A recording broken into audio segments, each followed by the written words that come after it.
welcome to Encounter Roleplay. Welcome to the Crownlands, our brand new Song of Ice and Fire campaign. Tonight, we're doing house creation. But before we dive into that, let's go around and say hi to these familiar and wonderful faces. And let's begin with the wonderful Shauna. Hi, Shauna. How are you doing tonight? Oh, I'm doing good. I'm excited to get into the house creations. Looks like a lot of fun. I can't wait to see what we get. Good neighbors, bad house, good house. See. Have you played Song of Ice and Fire before? No, but I took a look at the house and they can, stuff. Ooh, awesome. And let's drop on down beneath you on my overlay to Nuno. How are you doing today, friend? Hello. I'm very good, thank you. Very excited for today. Let's see what happens. I have no idea what's going to happen. Nuno, did you watch the show when it was on? A little bit, but I did read the books, so that's something, huh? Okay, well, who should have won the Game of Thrones? No one? Is that the correct answer? I think no one should be the correct answer. I feel like I'm going with that. Yeah, sure, no one. Always winner in my books, Amelia Tyler. Hello, friend. Bah. Hello, how's it going? This is so exciting. I'm a huge fan of Game of Thrones and simultaneously have no memory for names or dates. So whoever I end up playing in this, I'm going to be playing a character who doesn't remember things very well. Yeah. Before we started, I tried to do a recap and it didn't go well. I managed to get everyone's names wrong. But I knew what I meant. For the person who does know the histories of the region, because Sam's been running the Game of Thrones game that I've been playing in. How are you doing, RPG Webby? Well, actually, I'm doing good, thank you. I have big first day back at school energy from the office today. Everyone was back in, my team was back in at work. It was great fun. Yeah.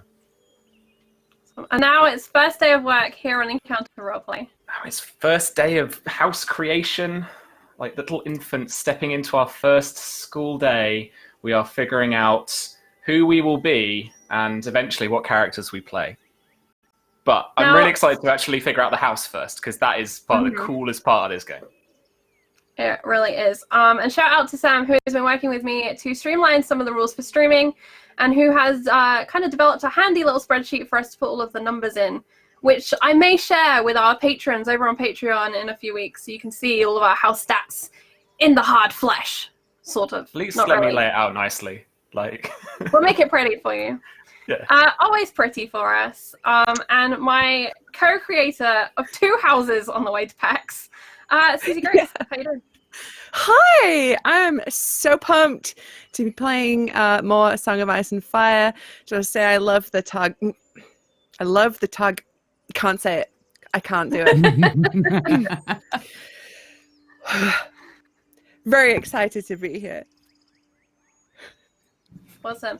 And someone who is always excited to be on stream is Past Charlie. Why don't we let Past Charlie tell us a little bit about our sponsors here on Encounter Roleplay? Before we begin today's show, I would like to take some time to remind you about our sponsors. Fantasy Grounds, our virtual tabletop of choice. All of the beautiful maps and roles you see tonight are done using Fantasy Grounds, which you can try for free at fantasygrounds.com. You can also get all of your miniatures from Wayland Games. Go to waylandgames.co.uk and get yourself a huge range of D&D, Warhammer and 40k minis for up to 20% off regular retail price. And Tabletop Loot, who sell incredible dice. Go and check them out at tabletoploot.com.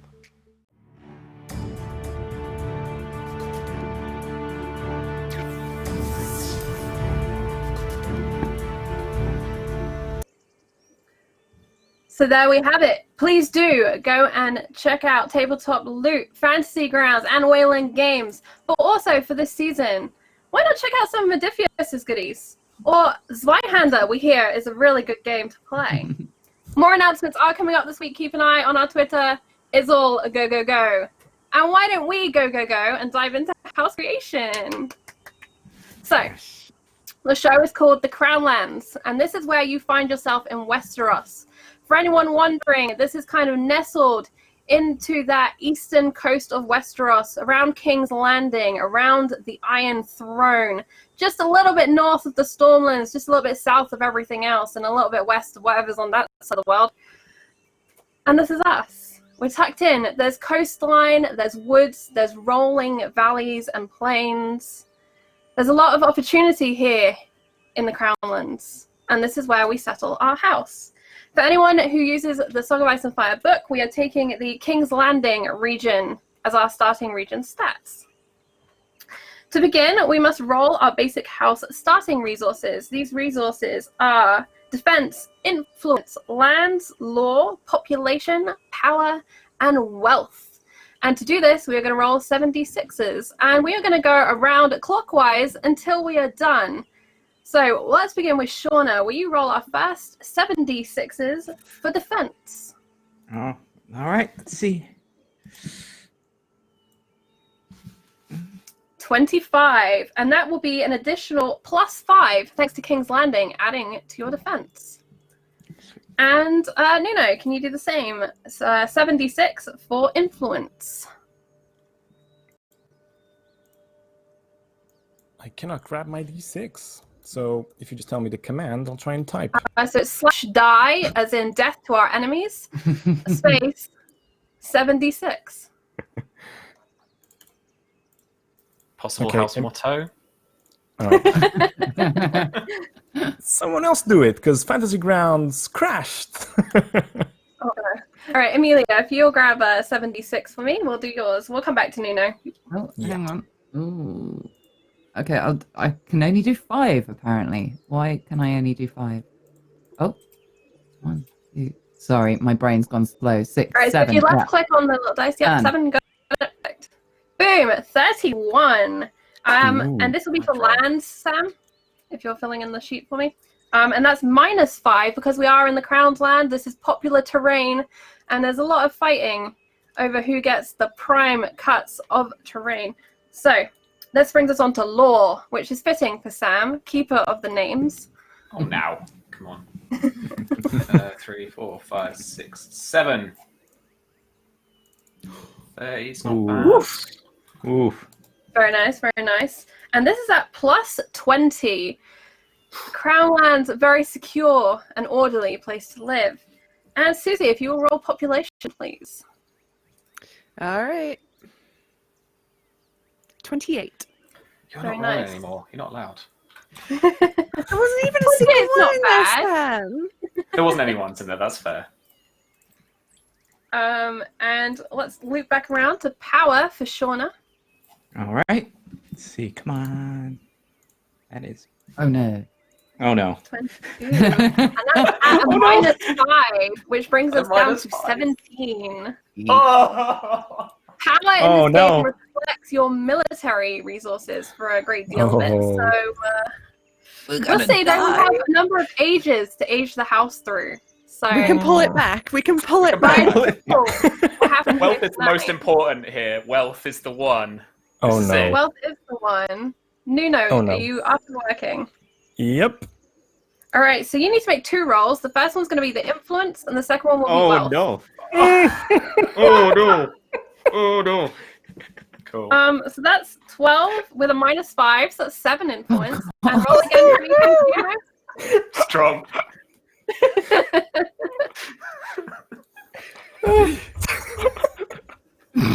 Are we Good Hufflepuff? start. Okay. Did we get another roll? Playing with safety scissors and glitter glue. All right. Sure.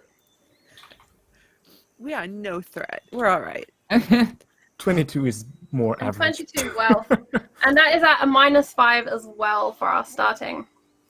Now, an important thing to decide at this point is just how old is your house. I'm going to set a rule that you are not a brand new house at all.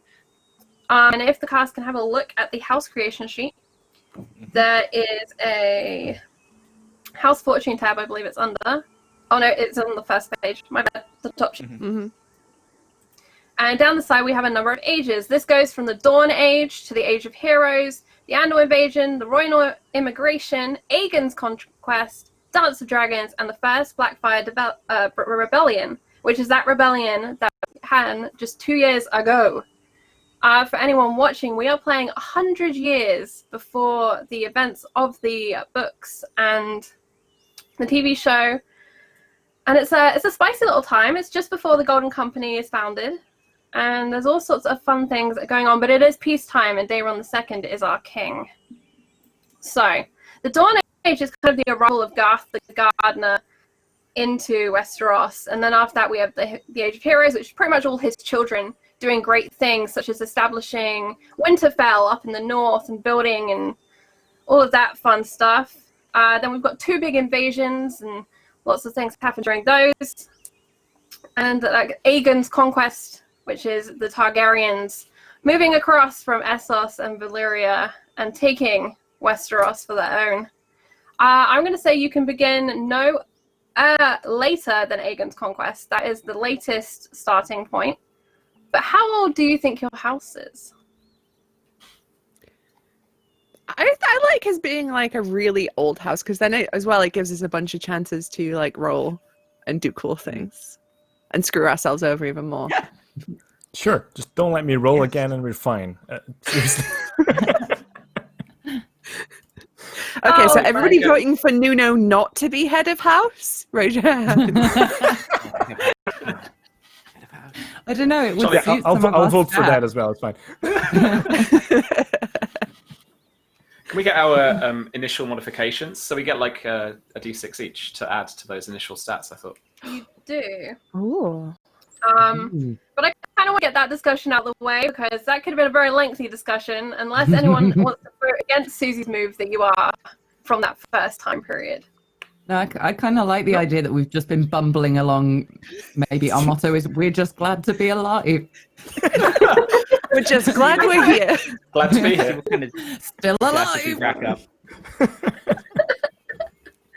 Awesome. So we do get initial modifications, which is 1d6 each, which I believe you can assign to pretty much any of them, but no more than 2 per one, correct, Sam? Is that right? Yeah, so each roll a d6, you can add your little bonus there you rolled to any of the stats we've just rolled, but no stat line can have a bonus more than twice. So say like if Amelia and me went to wealth, then we couldn't have another one. Perfect. Gotcha. So let's go Can we around all same roll order. before we do we all roll before we decide which one to assign them to? Sure. Let's do Or that. is it Well, like this is a collaborative game. Everyone roll 1d6.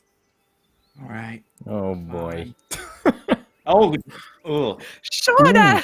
it's me. Maybe it's me. No! Oh, dear. Yes! Save us, Webby. You're gonna have to. And what'd you get, Susie? What's our lowest stat? I got a 4. Our lowest. Our current lowest stat is influence. Yeah. That's 5. Oh. There we go. Now, influence as 12. a stat within the core game is generally used so that you can buy a number of heirs and kind of things like that. And you can also use it during the game. We've kind of changed this a tiny bit into how influence is going to play, but for now we're going to keep rolling influence the normal way. So ideally, you probably want a little bit more influence than you have, because right now your influence, what number did we say we're at? 7? We're at 12 now. I've added the 5. At 12, your maximum lord status is 3. You are basically a greater landed knight, or the equivalent. As an example, the Knots or the Liddles of the North, those famous houses that everyone has heard of. Oh yeah, them. Okay, so Loads of songs sung about them. okay, Sam, did you just say that you've So added I took an executive decision and added my dice to influence. Good. Smart. Yes. all right? So that's bumped up to 5. Susie, what would you like to add yours to? I feel like You've we got should the maybe next add the 4 to influence too, right? Because that's still really low. Try and bump that as high as we can. Yeah. Okay. And Amelia, you rolled a 3. Where would you like to put that? Well, not knowing how this works, I'm guessing power or wealth would be a good thing. Yep, I would say power or wealth. Wealth is the most Right. useful resource. You kind of move it between other resources later in the game. Buy Wealth things. then. That's a 3, yeah? Yeah. Cool. All right. And Nuno, where would you like to put your 1? Sure, let's go power, because why not? 1 measly. And Shauna, where would you like to put your 1? Oh, let's put it in lands. Yep.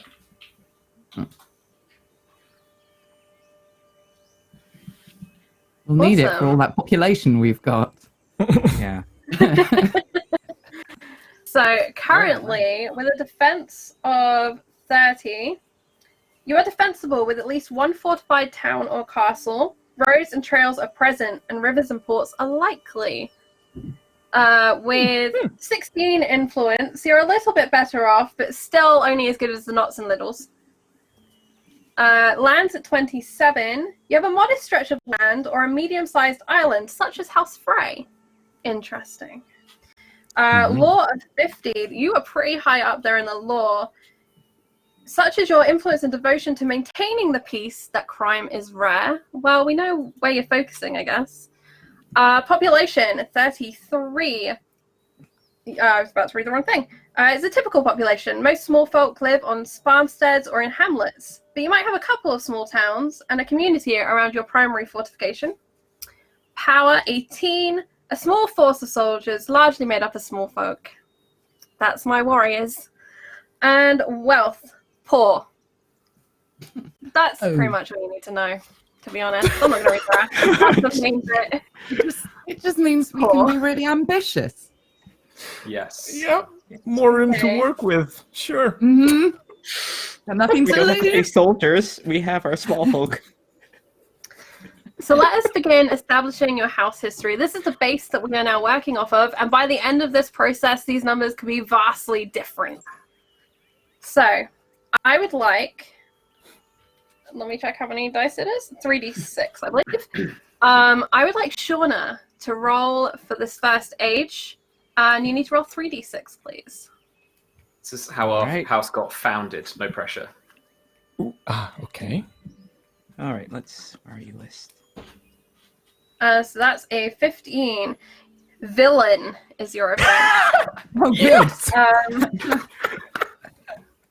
So your house, we're going to do the fluffy side of things and the mechanical side of things tonight. So consider this founding event whereby you are noticed, villain. Mechanically, let's quickly resolve these. Sam, it's a plus at 1d6 influence, which I would like Shauna to roll. All right. Oh, man. God. All right. Okay, so that's Can't the plus believe 2. it. It's a minus 1d6, Shauna. The law. What was that to So law? it's minus Okay. 5. Law. That's all right. We can take it. We can take that. Take long. Another minus 1d6 to population. Oh, man. Oh Oh, no! big what is bad We're one. happening? gonna have our soldiers now. Our population. That's 6. We can take And that. a That's okay. plus Oh. 1d6 to power. All right, come on. There we go. Ah. Okay. Ooh, Now this is the okay. settling of Westeros for kind of by these first men. So that's something to keep in mind. Discuss what happened.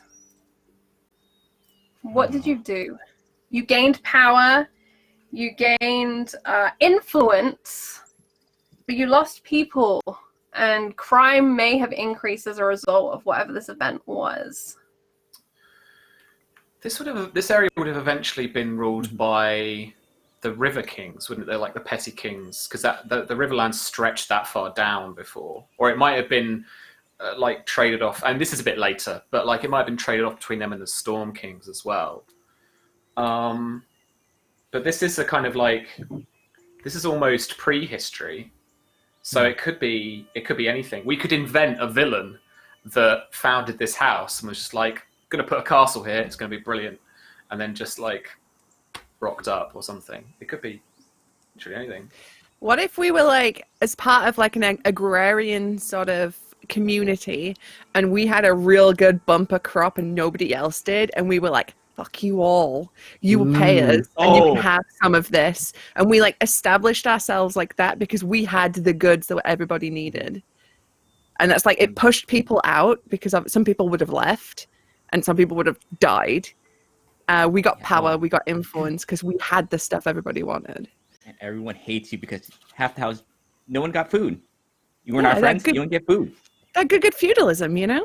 Mm-hmm. Yeah, what if it was this very, very wealthy farmers all of a sudden that just decided, I'm a lord now, and I'm called something the greedy. I don't know. All right. Well, there is a box for a description, and when we do hit the decision part of this, what I'm going to ask is for each of your eras, you're going to fill in this box with the summary of the event. So we'll kind of take it in turns to fill out that sheet. So I do like the greedy. This is great. I do want to thank chat who have helped us hit 20 retweets. So we are going to have a Wild Magic Surge next session. I'm going to bank it. It's being noted. It's happening. We will make it Game of Thronesy. I promise. All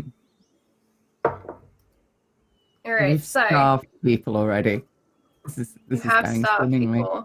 You are fine conquerors, it would appear. Lord Famine. So Shauna, Lord Famine. Oh my god. I quite like Famine, actually. Oh god, that's a name that like A-M-Y-N. I kind of dig it. They often have a couple of names as well, though. So it could be like, you know, it'd be like start up as Lord Famine. Thinking forward very quickly, what about the house heraldry being like some farming stuff, or like a bushel of corn or something? Like, that's that, right? That's just salt in the wound for everyone that didn't have food. It's like, look what's on our stuff. Yeah. Look what we got. Damn. A hand holding a ham hock. It's just a banquet. A skeleton holding like loads of bread or something. Oh wow! Or like wheat or something. Yes. Oh yeah. Oh, that's. I'm feeling the excitement. Yeah. Let's roll on to our next event, and we may be able to kind of back build as well as front build, if that makes sense, onto this. We've got our Lord Famine the Greedy, who's a very successful farmer. Famine the farmer. And this brings us to our next event. And Nuno, if you could roll 3d6, please. We'll have another event. 9? 9. Treachery. This house has a theme building already. Oh, man. I mean, we survived. Okay, we survived. That's the only thing. We survived. Let's do the mechanics, and then we'll do the conversation part. So it's a minus 1d6 to influence. Oh, why? That's right. Nuno rolls low, right? Of course, no, of course not. This is where the house ends before we even start the campaign. We end up rolling 2 houses tonight. Okay, the next one is minus 1d6 to lands. Okay, 3. That's a minus 3, Sam. Minus 1d6 to power. 2. 2. And a minus 1d6 to wealth. 1. Okay, there we go. It's not bad. Oh wait, I just read the decline line. Scratch that. Can you correct the last 2, please, Sam? I slid down a little bit. It's actually a plus 1d6 to power, no change to wealth. I apologize. Do I roll I think again, the other 2 are right there. Can we have the plus 2? Yeah, she grabbed the plus 2. Okay. And nothing to wealth. Okay. Nope. And the minus d6 to lands is actually to law, which is probably better for you. Okay. I started on the right line and my finger just went, meow. But this was treachery. I would suggest this was treachery against you, but possibly the result of your treacherous plots falling apart is the other kind of option for it. So bear in mind as well, this is like 2,000 years or so after our first event, so they're not like directly linked necessarily. No. Okay. But there can just be some treachery. Generic treachery. Generic treachery. We are in the age of heroes. That's the time. Cool. So yeah, I mean, stuff like this about this kind of time. This is after the signing of the pact, which was when the first men and the children of the forest came to a standstill over their kind of big, weird war that was going on. So the pact was pretty endured for a few thousand years, and in that time, the children of the forest and the first men grew closer. In time, the first men set aside many of their cultural differences to embrace the ways and customs of the children of the forest. With the exception of the drowned god of the Iron Islands and the Lady of the Waves and Lord of the Skies, the three sisters, the gods of the children became those of the first men. So we currently worship the old gods as they're known in the books. And basically, many of the noble houses of Westeros trace the lineage back to this. So the Starks and the Lannisters of Castle Rock, Gardeners, the Storm Kings of House Durandon, all that kind of stuff. It's like Brandon the Builder time. Like the wall gets built, the long night happens in 8,000 before conquest. So there's all sorts of kind of crazy. This is the more fantasy era that we could have like crazy treachery going on. So I mean, it could be some treachery to do with like the children of the forest, maybe. It could be as kind of weird and as big as that, rather than just like little infighting between the family. Well, in the first long night, the White Walkers got all the way down to dawn, right? So what if our house got supremely shafted? Like the people there were going to make provisions to get out as the White Walkers were coming down, and someone betrayed us. We were going to be holed up. Like we could siege really well, I reckon. Because the thing is, as long as we don't dip below 30 on the defense, then we have a castle, or potentially like 30. We can have a decent castle if we want to buy it, because there are other little options you can have that cost a few points. But yeah, like we could have been ready to basically have a siege, and someone went, "Nah, I'm fucking having your stuff," and just like took it. Yeah. Another option is, because potentially you could be right on that coast along Blackwater Bay. Maybe you were preparing to go to that island that would become known as Dragonstone, and you set up someone to hold your castle for you, and maybe you came back and you had to come and take your own castle back. It could be that kind of treachery as well. Like heading for the Narrow Sea. Yeah, totally. It's up to you all. This is the founding of your house and its histories. Yeah, coldest and darkest winter descends on Westeros, spreads down from the north under the cover of darkness. The others invade Westeros from the uttermost north, marching and raising up the dead to be their servants. Oh. Okay. One thing we can do is maybe like we did intend to go to Dragonstone or go across Narrow Sea, but the other powers like, no, you stay here and fight. Don't go off and run, that sort of thing, and just torch our ships. Yeah, and they did it in an act of betrayal, rather than just being like, rather than trying to convince us to be like, no, stay and defend, and we'll come back when you're done. It was just They like, know us. no, you're staying here, Shaq. Well, it's that thing, innit? You don't have to outrun the tiger. You just have to outrun the person next to you that's running away from the tiger. Exactly, yeah. So another house shafted us so they could get away. That is it. Yeah. Yes. I think so. Who that other house is will be very important, I feel. God. Who do we have around And us this in is the crown? your opportunity to even add a house, if you would like. It feels like an old rivalry. Could even have gone back to the days of famine. Yeah. Like, just that chance to get the knife in. Blount, Ancient grudge. Buckwell, Bywater, Chesiled. I can't pronounce that name.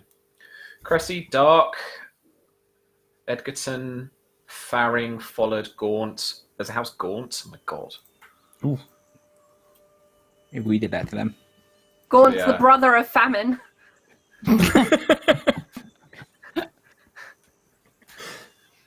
Their arms are 3 black lances upright on pink between black flaunches. Oh, Gross. that sounds awful. It's like a dominatrix kind of It's about to thing. be they don't have any ancient history in canon, which is cool. So we got some space there. Sorry, I just picked Gaunt because it sounded cool. Sure, I'm okay with Gaunt. Yeah, no, that's Manning, Massey, Pyle, Rickard, Rossby, Stokeworth, Thorn, Wendwater. I like it's Gaunt Gaunt, being isn't our it? enemy. Yeah. Yeah. Mhm. Yeah. All right. Bloody gaunts. Bastards. This is how our feud started with the Tyrells in the other game. Yeah, we just decided we hated the Tyrells. Straight up. Straight up. Worked out real well for us. Okay. Awesome. So that is our second age in the Age of Heroes. Let's move on around to our next historical event, which is... I can't see which event is it, Sam? Remind me. Andal Which invasion. event? No, Andal. Oh, yeah, Andal sure. invasion. Yeah. All right. So Amelia, if you can roll 3d6 for me, please. Yes, I can. There it is. 10. That's a decline. So that's that one that I did last time, but we're going to do it this time instead. Good. So if you can roll 1d6. Amelia. That's a for Yeah. Average. All right. -3 to influence, please, Sam. And again, please, Millie. If you just push up on your keyboard, it will re-enter your last roll as well. Oh, cool. So it's -2 to land, Sam. And again, please. Oh, no, that's not what that did. That did something else. Never mind. Yeah. -1 to power. And one last time, please. -5 to wealth. Oh my god. All right. Let me put this into some context. So the coming of the Andals was when basically Bronze Age people crossed the Narrow Sea and basically started either fighting to grab bits of Westeros or marrying into other houses. So the houses with much bigger influence were just like, yeah, if we can just marry that person, I'll take them as a hubbo wife, whatever, and we'll have all your kids. That'd be great. And they kind of kept their houses. They kept their influence, right? Some of the smaller houses probably didn't do so well. They probably got like bulldozed over and stuff. So basically, like something we could have done is basically pay them off. Our wealth went down pretty badly. We could have lost some influence because maybe we said, oh, okay, well, you can have that little bit of land over there, and they just like took it. So I mean, we could now have like a branch of the house. You know how the Starks have like the Karstarks? We could have something there. There could have been some marriage involved, something like that. They also brought their religion with them. So this is the religion of the Seven. And so we stopped worshipping the weirwood trees and the old gods, cut our weirwood down, and then started worshipping these new gods. Again. So yeah. There we go. It's up to I'm you getting about a lot of particular sass in context. chat over the lack of good events that have happened. I promise they are on this list. I'm trying. The House team have motto, just we managed are to hit cursed. nearly all of the bad ones. I don't believe you. House motto, always hungry, apparently. Ooh, I quite like that actually. That's a Always move. hungry is Yeah, pretty good though, right? Always Yep. hungry. Yep. Oh boy. One Yeah. note of that. So, Millie, you rolled this event. What do you think kind of happened to cause your decline? So let me find the sheet again. So what did we lose? What So did we we lost. gain? We lost a bit of influence. We lost some land, only -2, so not too much. The influence has dropped us down to 9 now. So we're basically nobody. Like the knight or the farmer that established the house, their lineage is probably a little bit broken. Probably up for debate whether they're actually legitimate anymore, maybe. We only lost 1 power, so whatever forces we did have, maybe we didn't fight them. Or maybe we just like fought them once and we're like, you know what, we're good. Like you can have a bit of our territory, it's fine. But that -5, like maybe there was some -5 to wealth. Maybe there was some like bargaining involved. Or we really came out kind of feels badly like financially we've sort of found a way to not die, but the rumors that have come about as a result of that mean that we're no longer in good standing. Nice. Mhm. Knowing, Bargained our way like, out of a sticky situation. yeah, and like knowing how this house is suddenly turning into the deadly house of the Crownlands. Like maybe it was like, here's some gold, go and attack them. Oh, Maybe we sat. I like the idea that on the pointed bottom of them the at note Gaunt. there was a little map, like in crayon. Like, here you go. This way. Etching Big on a red rock. arrow.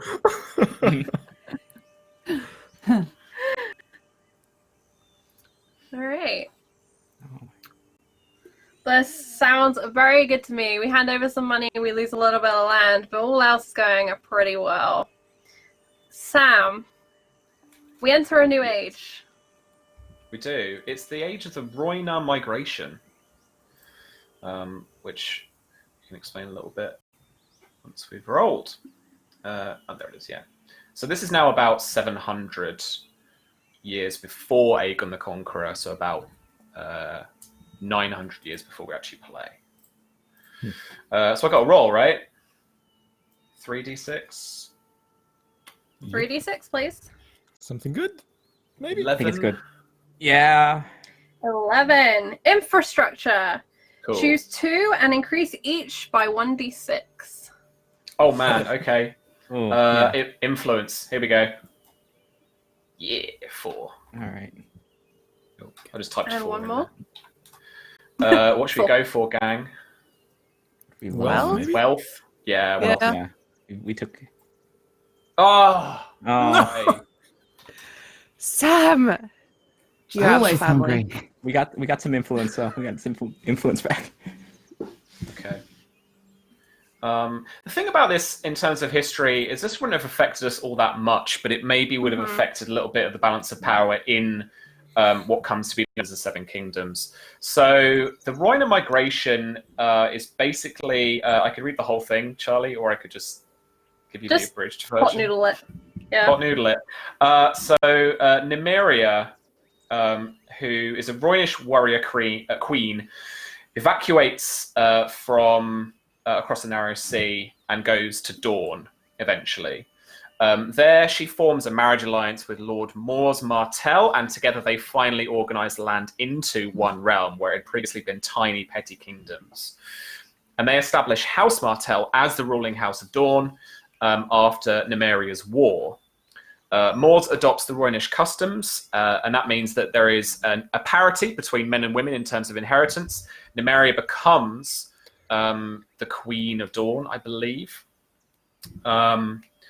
And they lead the now unified Dornish kingdom into further conflict with the kings of the Reach and the Stormlands as well. And this really solidifies the kind of animosity that the Reacher houses, and particularly the Dornish Marcher houses, have on that border that we play on in our game with the Dornish kingdoms. It's been a rivalry for eons, but now this is the time where they're like one organized force, and there's probably a bit of territory that kind of gets knocked back and forth north of the Red Mountains. So we probably hear about it, maybe. I wouldn't say it affects us all that much.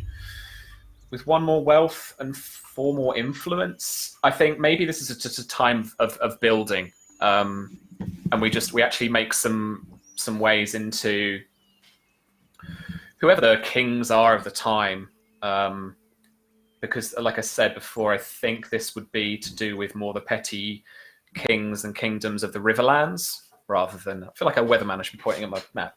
Yeah. Just of the Riverlands, yeah, over anything to do with the Reach or with Dawn. Because, again, remember, like, it's only when Aegon in the next event comes to actually conquer Westeros that King's Landing gets founded. Like, there's literally nothing there. It's like a little fishing village right now. Right. So, kind of the closest thing to like a capital really that's this close to the Crownlands is probably Stormlands. Durandon's hold, I think, is there at this point. And they become the Baratheon house later after Aegon's conquest. It's the whole thing that happens there. I know a little bit about it because I read about Stormlands history, which is very applicable to a game set in the Crownlands. all right. My preparation was poor. But that's kind of where the Baratheons get that dark seed from, if you like. Those kings exist in the Stormlands right now, which is a little bit south of you guys. And then in the Riverlands, there's all kinds of arguments actually in the Riverlands. And it's the fact that the Riverland, I think it's the king at the time, won't hand over to Aegon his daughter for marriage, thus giving him that X's of Westeros that go, this is Aegon, to go to his two sisters and say, right, we're just going to take it, right? And they're like, yeah, all right. And that's kind of how the next stage goes down. And it is our next stage, I believe. And it's Miss Susanna Grace, bringing in Aegon's conquest. And Here the I come dragon with my dragons. to All Westeros. right, dragons. Come on, dragons. 3d6. 15. Nice. Oh no. Oh, We can't just Oh, have no. the floor. Roll again. we're on villain again. Okay. Okay. All right. Okay. For anyone wondering, that was villain again. 13. 13, We haven't heard favor. this number. This is Here. favor. So we'll do the mechanics first, and then we'll resolve the story. So this is Okay. going to be a plus 1d6 to influence, 5. Yes. Yeah. plus Good. 1d6 to lands, 3. Yes. Let's go. plus Okay. 1d6 to law, Go. 2. Get back. and plus 1d6 to power. 4. Can you roll Good. for everything for us for the rest of the game, please? I'm not allowed. Stan said I One- was out of the family because I rolled some ones before we even started. Stan. It was just warm up. Like All right. Jeez. Okay. Safe. You're a fellow No. player. You're not my GM. I can sass you. No, yeah, totally true. Friends, it's time. Aegon the Conqueror has landed on Westeros. Yes. He subdues and unites 6 of the 7 kingdoms of Westeros under his banner and constructs a new capital city at King's Landing in our very backyard. Dawn remains independent, however. With the destruction of the Storm King, Argilac the Arrogant, and the death of the last king of the Reach, control of the castle of Storm's End passes to Aegon's bastard half-brother, Orys Baratheon, and of Highgarden to Harlin Tyrell. Fuck them. Edmund Tully of Riverrun is named Lord Paramount of the Trident, and Vicon Greyjoy of Pike becomes Lord of the Iron Islands. The day of Aegon's coronation by the High Septon in Old Town becomes the first day of Aegon's reign, beginning 1 after conquest. Boom. So, Nice. how did we deal with Aegon the Conqueror?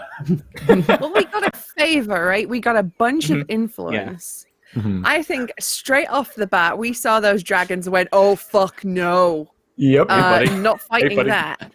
You look cool. Hey. Can we Right. join you? Yes. Who you want to See fight winter with? coming right The now. normal people or the people with dragons? Dragons. No, we don't like these dragons. You are like Yeah. every fantasy fanboy ever. You're like, there's no dragons in this book. There's dragons in this book. I want this one. Yeah. Got dragons in it. And those Targaryens are so pretty. So, you know, Look at they're her bikini armor. She's sexy. mean- Yeah, I know what side I'm on. I mean, Targaryens don't know us, so This you took know a we gotta right start turn. fresh. I think we totally would just like, come in, welcome, hello, new king, love you, you're the best. Yeah. This Have a house down the sword. road, yeah, have a sword. It's ours. This house down the road, house gone, absolute wankers. You don't want a bar of them. I think that's what we did. Yeah. Somebody marry Those into this family Stormlanders, quickly. we never liked them. We will We've got totally help shit you tons roll of over kids. them. Do you Yeah. want 1 or 12? We have children. Take them. We'll swap the Take them. dragon. Not like eggs, Susie. You don't just open the pack and go. How many kids for a Make a dragon? fucking cake. Yeah. 2, 3, sure. Yes. How quickly Yeah. can we make 82,000 children? For a dragon. We'll stop Everyone, poor get to dragons. work. It's for the house. Come on. Drag bosses. citizens. That's the unofficial words of the house. Shag citizens. The comma Comma got lost in placement. history. Very important.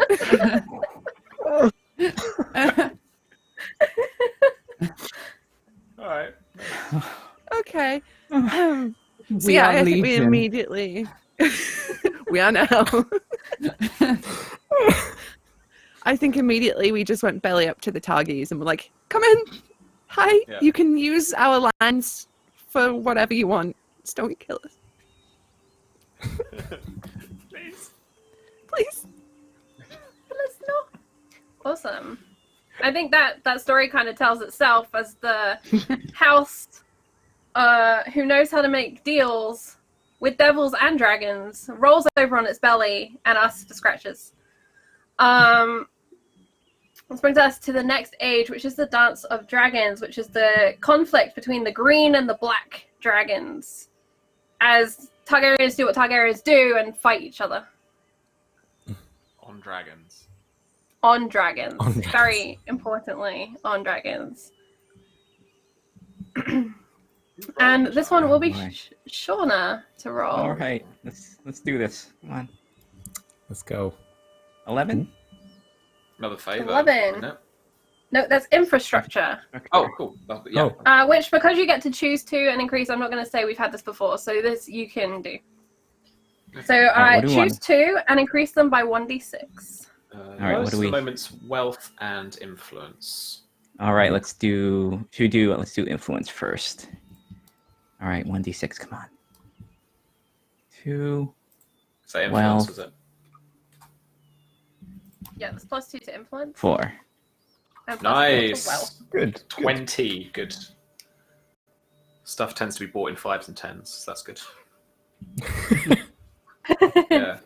Sorry, it was over to me with my history lessons. Right, okay, where are we? The Dance of Dragons. This is the first major civil war in the history of the Seven Kingdoms. The dance is a war of succession between Aegon the II and his half-sister, Rhaenyra Targaryen, over their father's throne. It consumes them both, as well as most of the Targaryen family and their remaining dragons. The war ends with Aegon III, eldest surviving son of Rhaenyra, being crowned. So And it's yeah, we took some time out to just build some stuff. We love all you dragon people. We don't care who do. We love all of you. Yeah, People with dragons. yeah. We could have somehow stayed neutral. I think like whenever the greens or blacks came round, we just put up the no one's home sign and pretended we'd all gone out. Or like, here, food, take some, just go. Yeah. Shut Good, the right? curtains. Good, we're good. Just Turn the two lights off sets and of they hear. banners, and whenever one side came, just switch the banners to the other one, and Yeah. keep. Double-sided. Turn the Yes. banners around. Who is it this time? What color? Okay, good. Put that one up. Doesn't matter, they're always hungry. Just put the food out. Yeah. Nice. That's sticking, I think. Awesome. That is. This really does feel like a house that understands that an army marches on its stomach, and we're just like, we're really good at cooking. Here. Would you like some food? If you kill us, all the food goes away. Mm. I'm going to ask at this point for you to name the Lord or Lady of the house in this moment, so that you have another Ooh. figure from your history who we know in name. Double-sided tape is not a name, by the way. Damn it. Ooh. Huh. Someone say a letter. Oh. O. L. O or L. Right, let's have a look. The O's I have on some of the names of Westeros are Oberyn, Oliver, Ormond, Orren, Oremon, Orson, Are you all right? Orton, Orwen, Osney, Osric. I quite like Osric. Osric's pretty good. Yeah. Yeah. Okay. Matt has just put in chat, Lord Two Cloaks Famine. I'm keeping that. Yes, no, that's. Oh. They call him Two Cloaks Famine because. Osmond Two Cloaks. Osmond Two Cloaks. I like that. All right. Yes.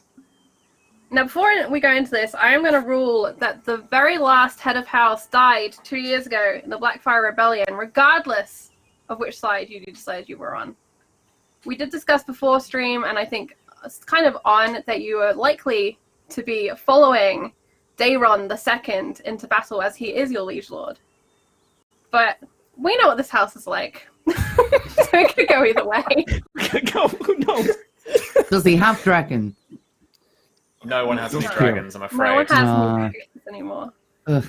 And they've both got Okay. dragons on their shields, so it's The choices. Should I provide a little context before, maybe, the roll this time? yeah. This is all the super important stuff, kind of that's more relevant to the campaign. So, Aegon the Fourth, otherwise known colloquially as Henry VIII, was a handsome prince who turned into a fat, ugly king. He had numerous mistresses and more than numerous bastards. On his deathbed, he proclaimed that he would legitimize all of his bastard sons and daughters. So that put in line a lot more pretenders to the throne than they were really happy with.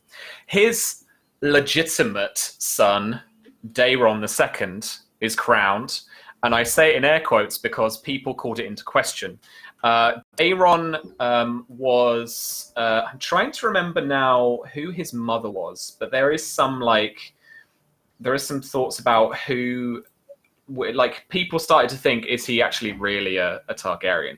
But I asked this because, like, not actually because of appearance, I'm just checking now, like, he still had the kind of the gold and silver hair of a Targaryen, but he was kind of like round-shouldered and quite kind of thin-legged and pot-bellied. Like, he wasn't this like fearsome warrior like Aegon the Conqueror type. He was very scholarly and kept a company of cultured men, maesters and scepters and stuff like that. In contrast, his bastard brother Daemon Blackfire was Aegon the Conqueror reborn. This guy was knighted when he was like 12, like knee-high to a grasshopper, in a squire's tourney. None other than the king himself, Aegon the Fourth. Not only did he knight him, he said, "This is my son," and he gave him the Targaryen ancestral sword, Blackfire, the sword that Aegon the Conqueror had conquered the Six Kingdoms with 100, or so years ago. So everyone's like, this kid's like a good king, right? This kid's legit. This could work. Is almost like Arthurian legend Westeros edition. Yeah, right. He doesn't pull the sword from the stone, but he does get it out of his dad. Not literally. It's very important. Mine. So, yeah, thanks. So Daeron II takes the throne. Like, there is no real political claim about who is going to succeed Aegon the Fourth. So he takes the throne. He already has a Dornish wife.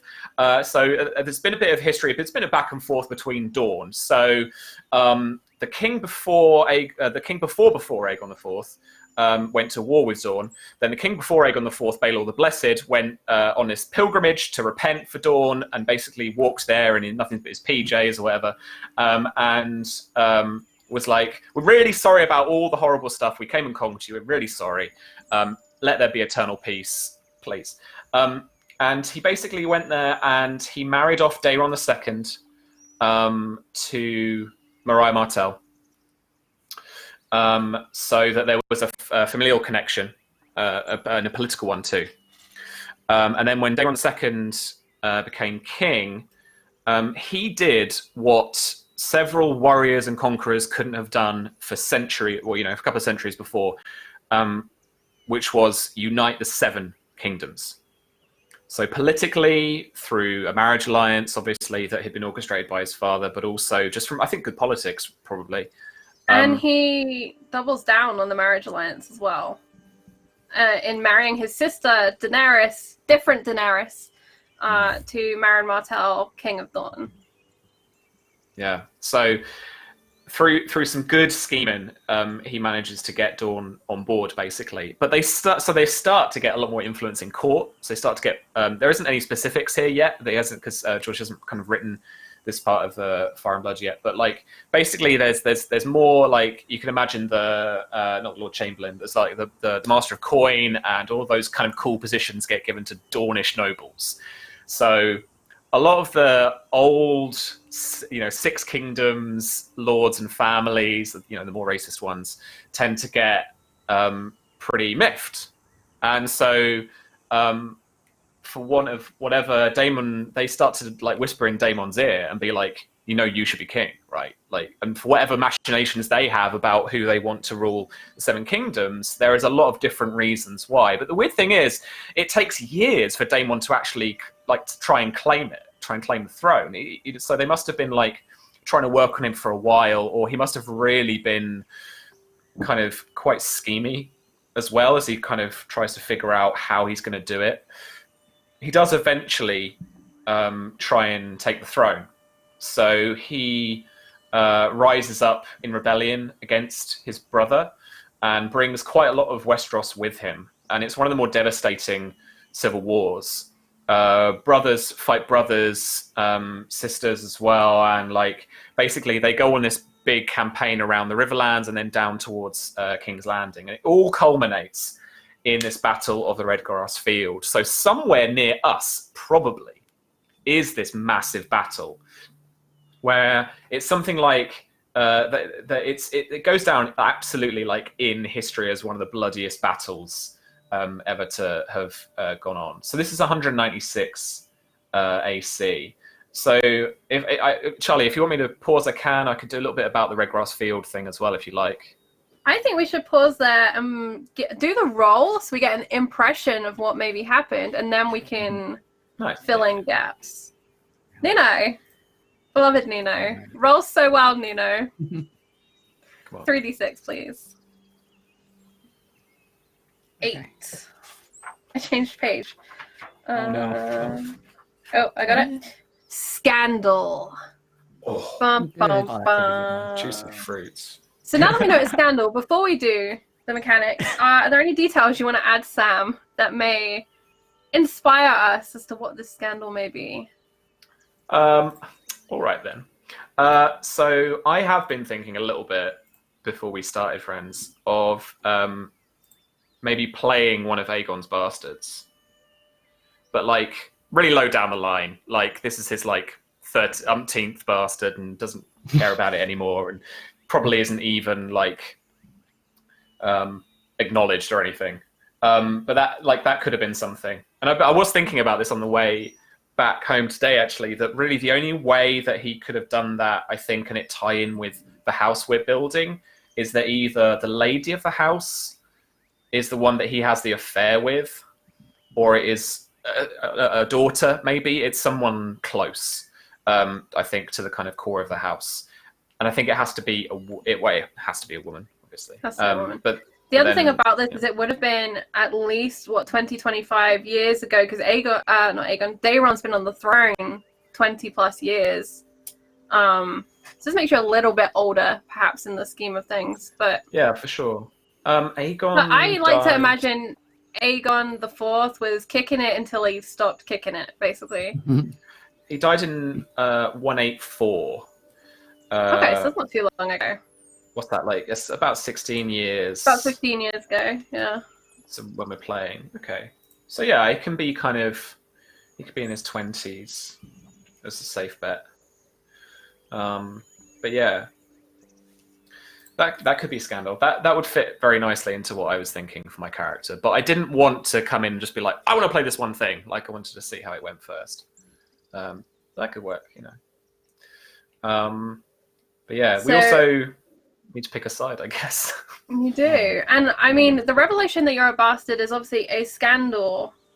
But I think the decision of which side that bastard falls on in this conflict is crucial, because this is Battle of the Bastards to a degree, where we're seeing, children fighting children in this family, legitimate and illegitimate. And it's a bad time to be a bastard because no one's quite sure which ones to follow. Yeah. So which side were you on, fam?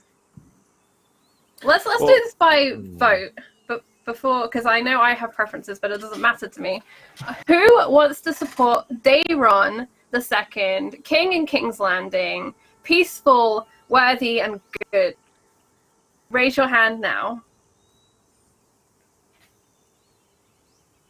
It hurts. All right, that's 2.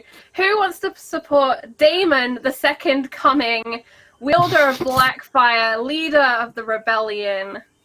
Raise your hand now.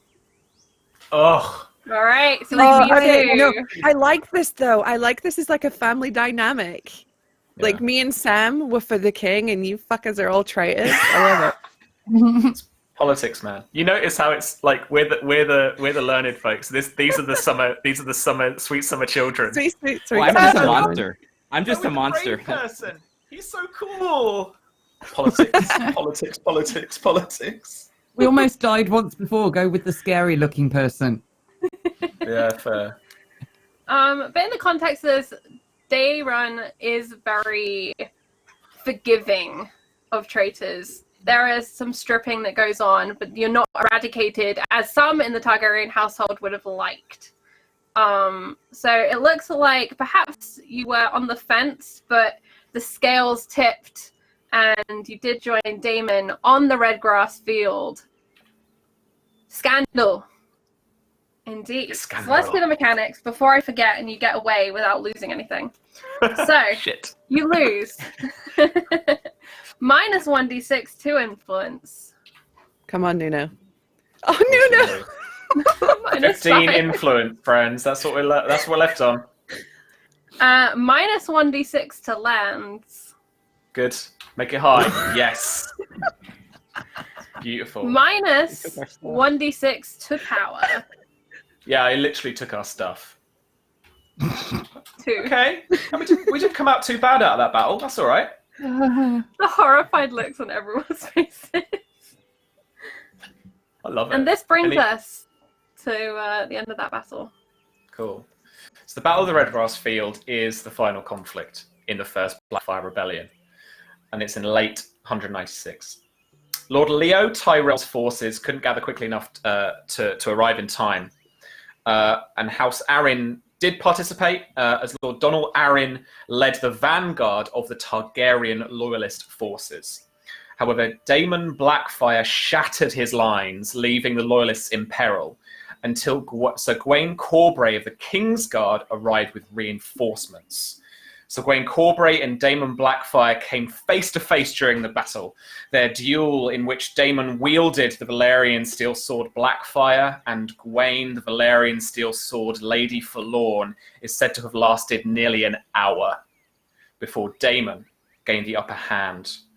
Corbray was wounded, but Daemon dismounted, preventing Corbray from being trampled, and commanded that he was taken off the battlefield. It proved bad for him because in the meantime, Brynden Rivers, one of his bastard half-brothers, with his archers, the Raven's Teeth, had captured and assumed a position atop the Weeping Ridge, which overlooked the battlefield and allowed them to rain arrows down on Daemon and his commanders. Daemon's heir, Aegon, died first, followed by Daemon himself. When Daemon's second son, Aegon's twin brother Aemon, took up Blackfire, he was slain as well. So the rebels began to rout. Aegon Rivers claimed Blackfire and rallied the rebels by leading a charge against the Raven's Teeth. In the ensuing duel, Aegor took out Brynden's eye. However, Prince Baelor arrived with a host of Dornish spearmen and Stormlanders, while his younger brother, Prince Maekar, rallied what remained of the vanguard. As such, Baelor crushed the rebel army against Maekar's shield wall, a move later they called the Hammer and Anvil. The size of the armies participating in the Red Grass Field isn't known in history. However, 10,000 men died and many more were maimed or wounded. And that's a huge number if you consider Napoleonic Wars, where they had cannons and they would lose 20,000 in a conflict. So 10,000 with, shield, sword, horses. That's a huge number of men and women that were felled on this battlefield.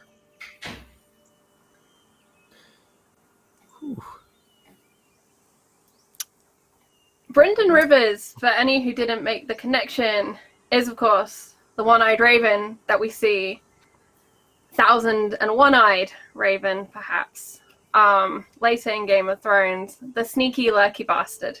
But at the time of our game, I think he's just a spy master lurking around, keeping his eye on people. He did want the rebels to be crushed.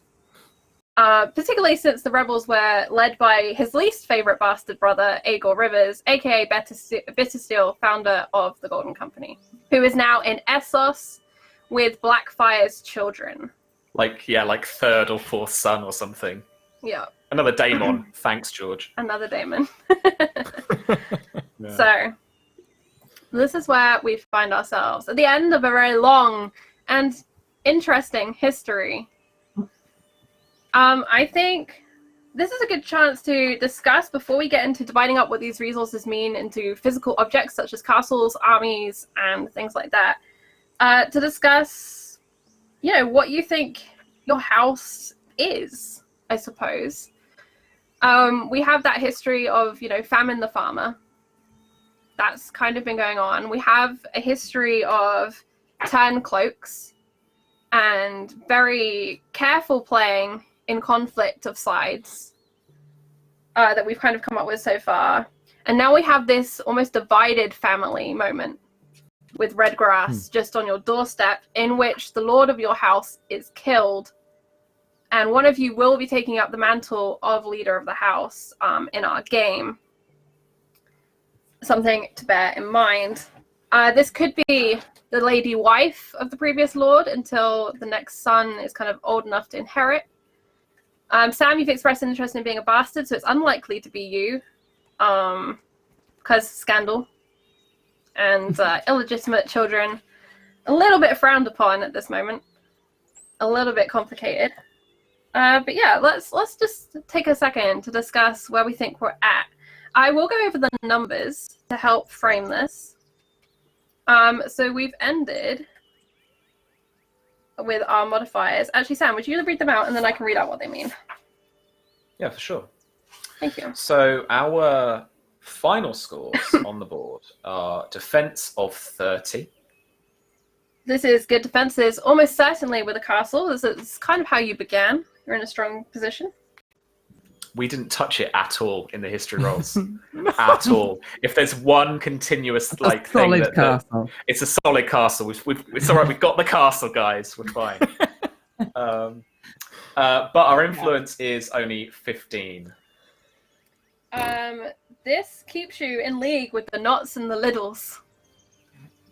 Famous house. And within our game, instead of spending this on the children and the heirs, what I've decided this means is for the tens unit of this number, you gain what is essentially a house destiny point, which can be used to add to a scene. Once this is spent, it will not be refreshed until you kind of earn more influence as a house.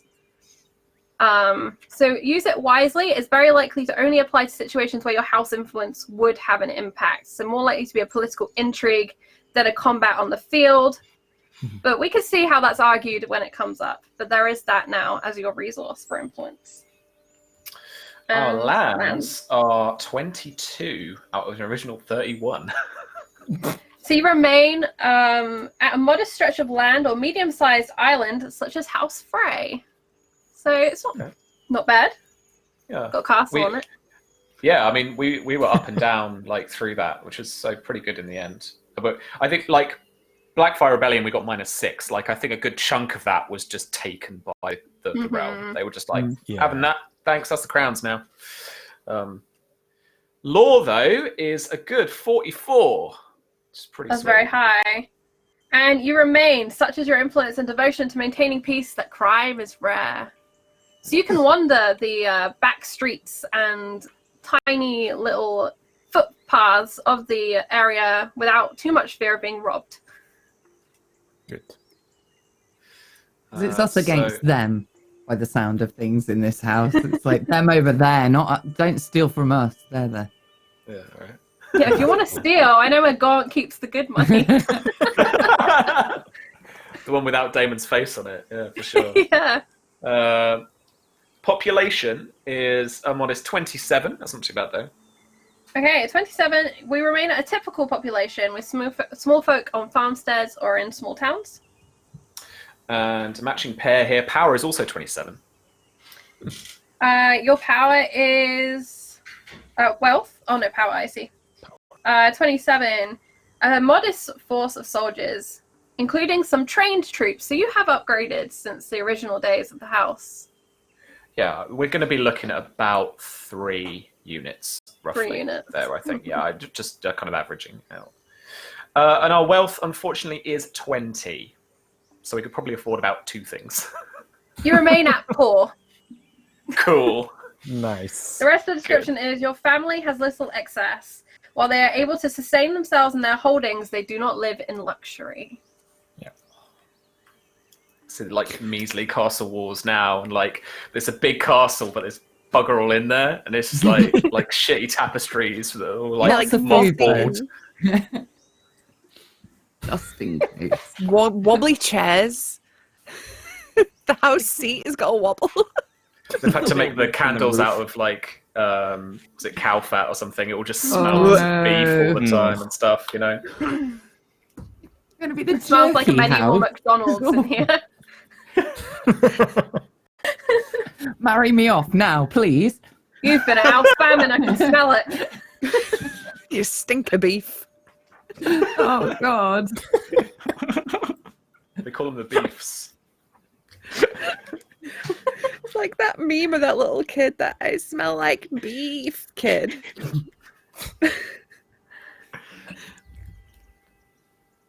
Okay. Just Jason Please says, got that Stark. Oh no, Shrek aesthetic going on. I read that as Stark. My brain's in Game of Thrones mode. Yeah. No. It's a nice folder. Matt says the Great Hall doubles as a slaughterhouse.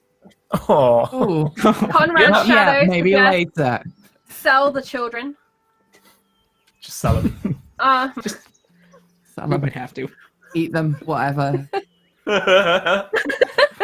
Sell them. I like Come on, the it's not creative always thinking hungry. here. Always hungry. All right, so step 4 in our house creation is to decide your holdings. An investment for a small castle would be 30 defense, which you have enough for. We could just have a hall, friends, which is basically just a keep.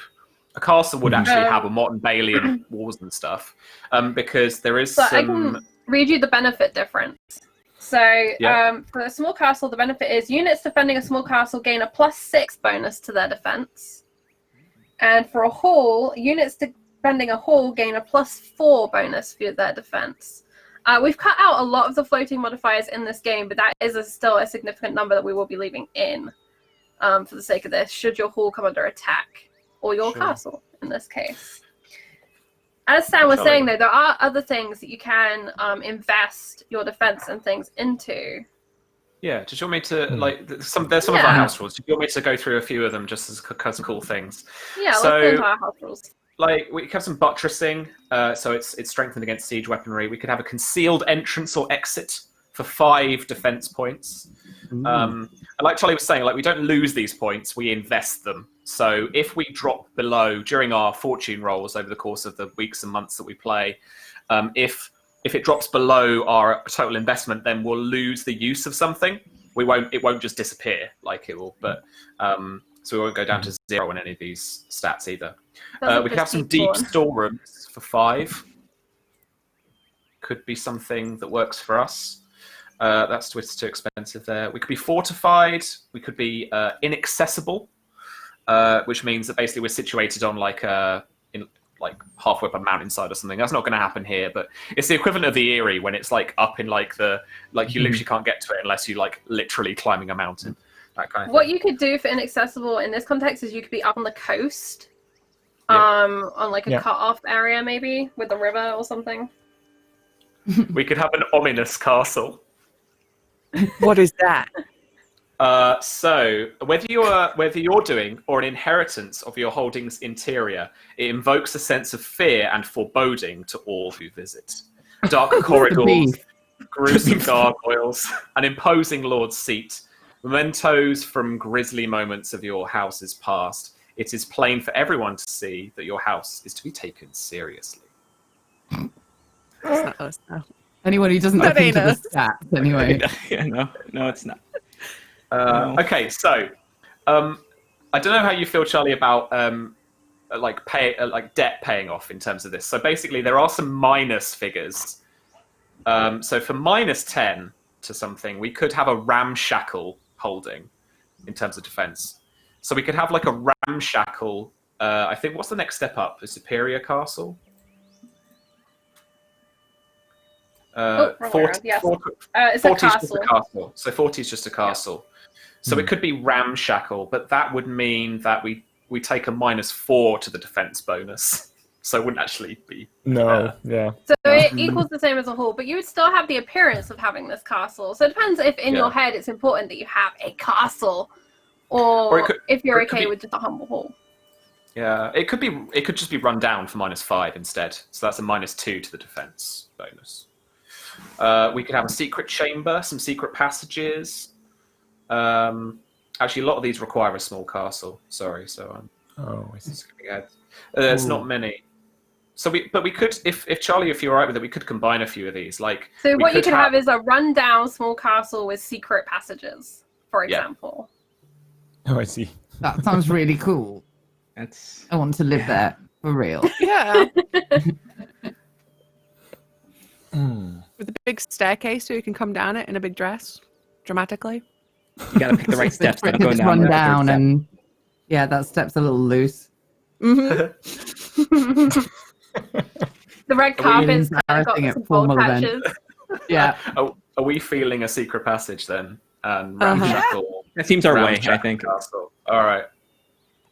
Plug it in, Charlie.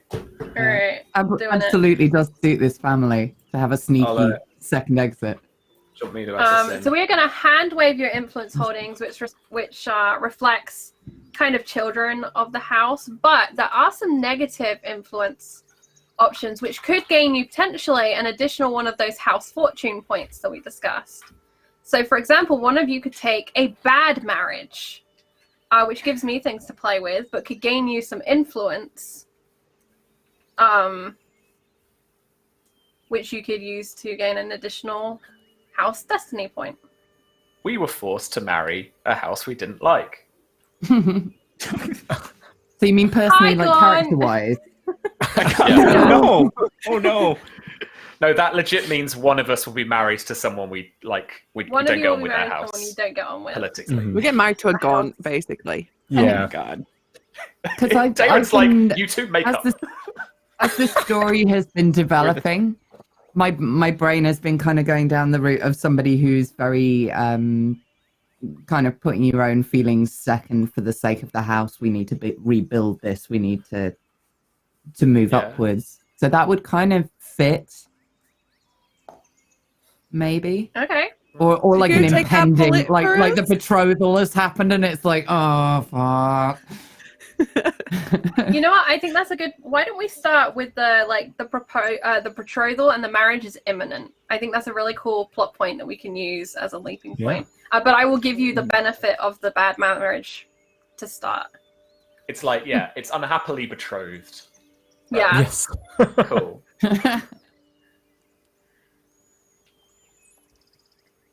Awesome. What round is that? Oh, okay. So are you taking the one that that's in the house rules as remarried, unhappily remarried? Is that, and then we'll just reflavor it. We'll just call it unhappily betrothed, and basically you gain one house influence point. Okay. That's how we'll argue. Okay. Or house destiny point, I should call it. Yeah, for sure. Cool. In exchange for that. Cool. Awesome. That's exciting. I'm very excited about that. Okay. Right. This is where we need to decide who is Lord or Lady of the house. Not it. Not it. Actually, not it. I don't know things. I didn't. 1A. Okay, right. So, No, but Sam, it can't be you. You're a bastard. Yeah. but And in the But game, in the game, ouch. Well, okay, so this is why you can't be. If you were claimed by Aegon the Fourth and legitimized along with everyone else, that means you are not a member of this house. Only by association with the woman of the house, you are not a famine or whatever we happen to end up calling this house. If you were never claimed, you remain a potential whispered bastard, which probably isn't going to be very favorable for you either. In terms of leaving the house, I'm not going to say flat out no, but I think it's not going to be Millie, because Millie has just taken that marriage to someone else, which suggests to me she is not the lady of this house. So that leaves us with Lady Grace, Lady Shauna, and Lord Nuno. You could roll for it, and the thing about this is it could change. One of you could power play and take over the house. Your political allies could scheme against you. You just take a small role in leadership here. You can still conspire with each other. You just make the house status rolls when it comes to that time of month and kind of things like that. So don't fear like it is all on you, but in the narrative, you will be the most powerful person in this house while you take this title. I mean, I don't mind, but we all know what's going to happen when I roll. Okay? Go on. go on, Nuno, do it. All right. Go on. Fine, there we go then. All right. So I Nuno kind of like will be... the idea of like an unwilling head of the house. Like there was Actually, an yeah. older brother, but he died. Yeah, I like it. Yeah. Yeah. Rebellious second son. Like, oh, Yeah, he was no, never he's meant to Third ability solid, now. well, depending. You know, we're half brothers. Hey! Hey. Yeah. Millie will be probably Nuno's full sister and your half sister, Sam, I will imagine. Mhm. Let's give Nuno our head of house frame. Let me go and find it. I've got it here Oh, somewhere. sweet frame. Yes. Nuno is Get the about crown to get- out. Yeah. Hey! Nice. Oh. Questions. Those sweet dragon claws. They're there. Nice. I immediately regret my decision. Outside Nuno, when you don't put your hands up, it looks like you've got sick dragon hands. You just gotta like kind of like the shoulders. Like, Wait. there we go. Yep. Can we have a pair of dragon claws in our great hall? Yes. Ooh. That would be sick, right? Will that cost you something? We'll have a look at the other resources and then I'll see what I feel that fits. But I 100% am down to give you some dragon claws. Maybe from that Dance of Dragons conflict, because you guys did great in that. Yeah. Yep. I mean, everyone wants the head, the skull. It's like, you know, these are easy. These claws. Can we take the feet? Yeah. Yeah. Yeah. Don't make us foot people. Don't do that, Charlie. We already saw Aw. beef. You're there like vultures circling. Oh, the head's. Oh, the tail. No, that's gone too. Nope. Claws. Sure. Yeah. Sure. Yeah, we'll take it. Has anyone got these feet? No? Cool. We can't just have one wing. We can't just have one wing. Yeah. All right. All right, I love that. Cool. So Not even the Did we back legs, decide- it's the like little weedy front ones. we decided on a small castle or a regular castle? It'll be a small castle. That's Yeah. big. Okay, so a rundown small castle with secret passages and some dragon claws. We have an unhappily betrothed Millie character. We have As in a real life, Targaryen so goes bastard. fantasy. I'm not doing that. That sounds expensive. We have an unwilling lord. Let's see what else we uncover in this house. Shauna, I'm going to ask you, do you have any ideas about who you are in this house before we move on? Because it might inspire us as to what else this house might have. Oh, I was thinking of maybe like recent Master of Arms, I think, or something like that, because we have law. Like We are the maybe law. it We was like fire. inherited position, and my father died with the House Lord in the battle during the war.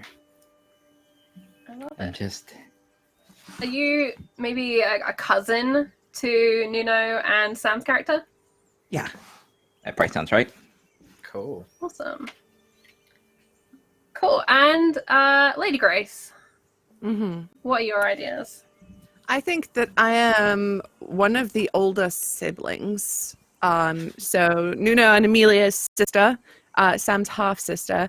I've already been married off, and I am elsewhere, but I have come back home in the aftermath of this rebellion for something. Bum, bum, bum. Maybe. I like that. Awesome. All right. So that's that deciding.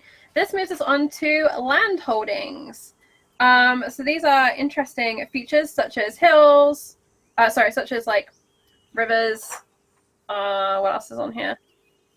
Things like that, basically. Rivers. Yeah. So you buy the terrain like hills, mountains, plains, or wetlands, and then you put features woods. within them.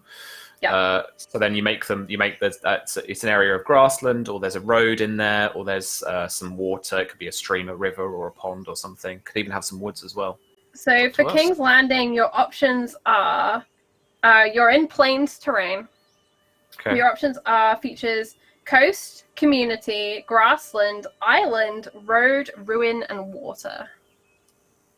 Okay. These all do have their own kind of individual costs.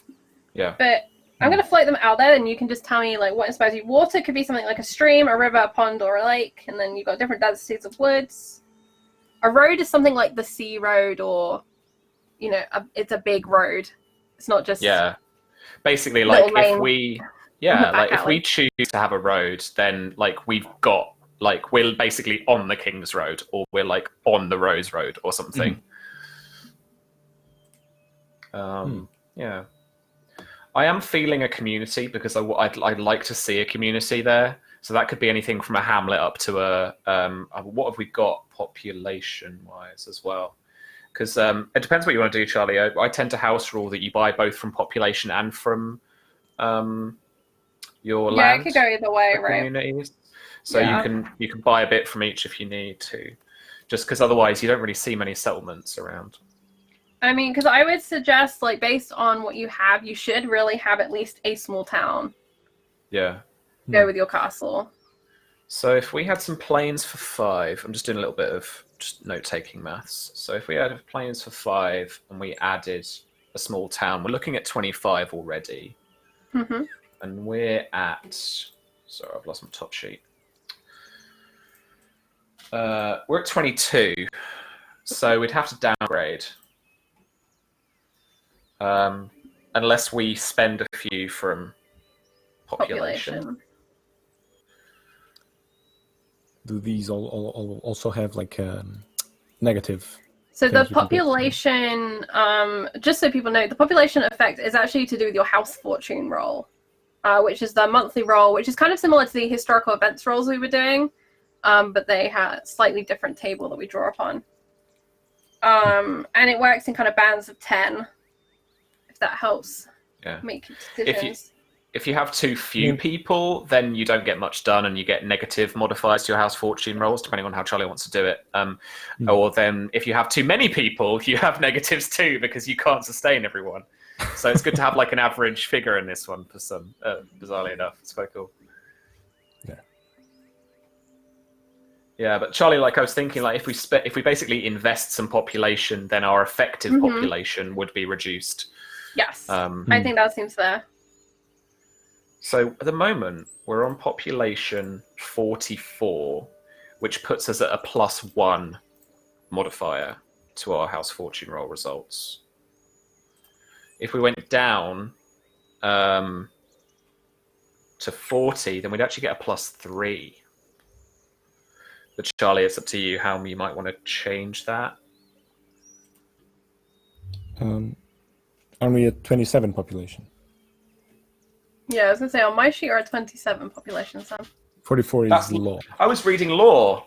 Oh, that's why. Sorry, yeah. So you have 27 in lands and 27 in population. Yeah. I will say you can move points from population into lands, if you would like. Okay. So we'd only need another... 3 points How or so. much? Yeah.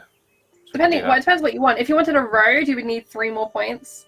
If you wanted a ruin, you'd need 1 more point. If you wanted water, it depends what kind of water. For a river, you'd need 1 more point. For a lake, you'd need 5 more points. For woods, you'd only need 1 or 2 more points. It kind of depends what you want. So it's probably easier if you guys suggest what you'd like to have in your lands, and then Sam and I can figure out the maths of it. I guess And say if a it's river possible or would not. make sense since the beginning of the house was supposed to be a farming community, right? Yeah. Mhm. Okay. So we could effectively be on the Blackwater Rush. Yeah, why don't I pull up a map of the Crown's lands? Let me get that sorted out so we can have a look at what we're looking at. There is one in the background of this overlay, but you can't really see it, so it doesn't really help you. It's Oh, there. there. South of Harrenhal. Yep.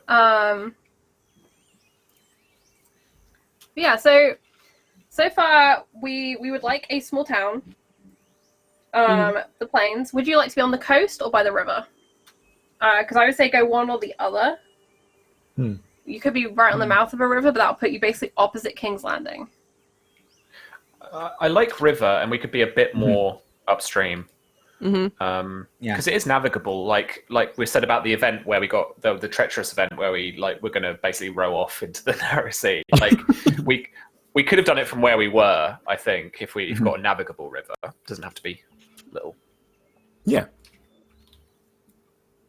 Okay. So that's a +3. So that's 23 plus 5 from the plains brings you to 28. So you only need to gain 1 point, Sam, if you want to move that from populations to do that. Yeah. All right, cool. That's an easy change. So I'm moving 1 from population over Into to... lands. Nice. Okay. Awesome. And that brings us to power holdings, because population holdings are basically your house fortune modifier, which we don't need to worry about right now. With 26, it's going to be a +1. So power holdings could be something like a banner house with enough points, or it can be your units in the army. Units kind of do come with different point costs, and I don't want to go through building whole units right now. But I would like to ask what sort of fighters you think you have, whether you feel you're a house that specializes in archery or cavalry. Do you think you have crusaders, or you have guerrilla fighters, raiders, sailors, scouts? This is on page 111 in the book. I'm not sure what the PDF reference is for that, because I have the physical book I in would front of me. probably think, due to where we are geographically, it's a lot of plainslands and a lot of flat open land, which suits a cavalry more than any other sort of force. So I'd probably say cavalry would be our best bet, if we can afford them. Depends how trained up you want them to be. I mean, we could have green cavalry for like 6 points. That's just like lads from the town we've shoved on horses. Yeah. Oh, God. Yeah. Well, It's got Can 4 you legs, ride a though. horse? Guilty. You're in. Didn't we lose You're like a cavalry whole now. load of? We lose a whole load of population and that side of things a while back. We did. That was the So thing. maybe Several once times. we had this like grand tradition of cavalry, and it slowly declined along with our wealth and everything else. Guys, we're just Yeah. Rohan. We've just Oh. made Maybe you- Rohan. yeah. Maybe Oh, like archers and yes. cavalry, because those are the only people that are left from our thing. We don't have any night. All right, archers and cavalry. That's what we will work with. Sam and I can work out those units for you and see what makes sense. We will get 27's those. good. Like, it's Yeah. all right. We'll get those up and running. That leads us to wealth holdings, which are kind of points of interest, and these are things that are generally going to help you with status rolls, house fortune rolls, I should say. And they can influence your wealth and things. These are things such as an artisan, someone who is a master of making things, requires a hall or larger defensive structure, which you have. There's Godswood on here, guilds, maester, marketplace, mine, port, and a sept of the kind of options on here. I think there are a couple more in the house rules as well. Well, we've got the Anything out of to do strife. with beef? Yeah, we got the Out of Strife Prosperity PDF, which is one they came out with for the system, which just expanded all the wealth holdings out. So if we wanted something farming, let's have a little look. It's going to be a state. You wanted something beefy? No, it just seemed appropriate that we seem to be sort of food. How much for an abattoir?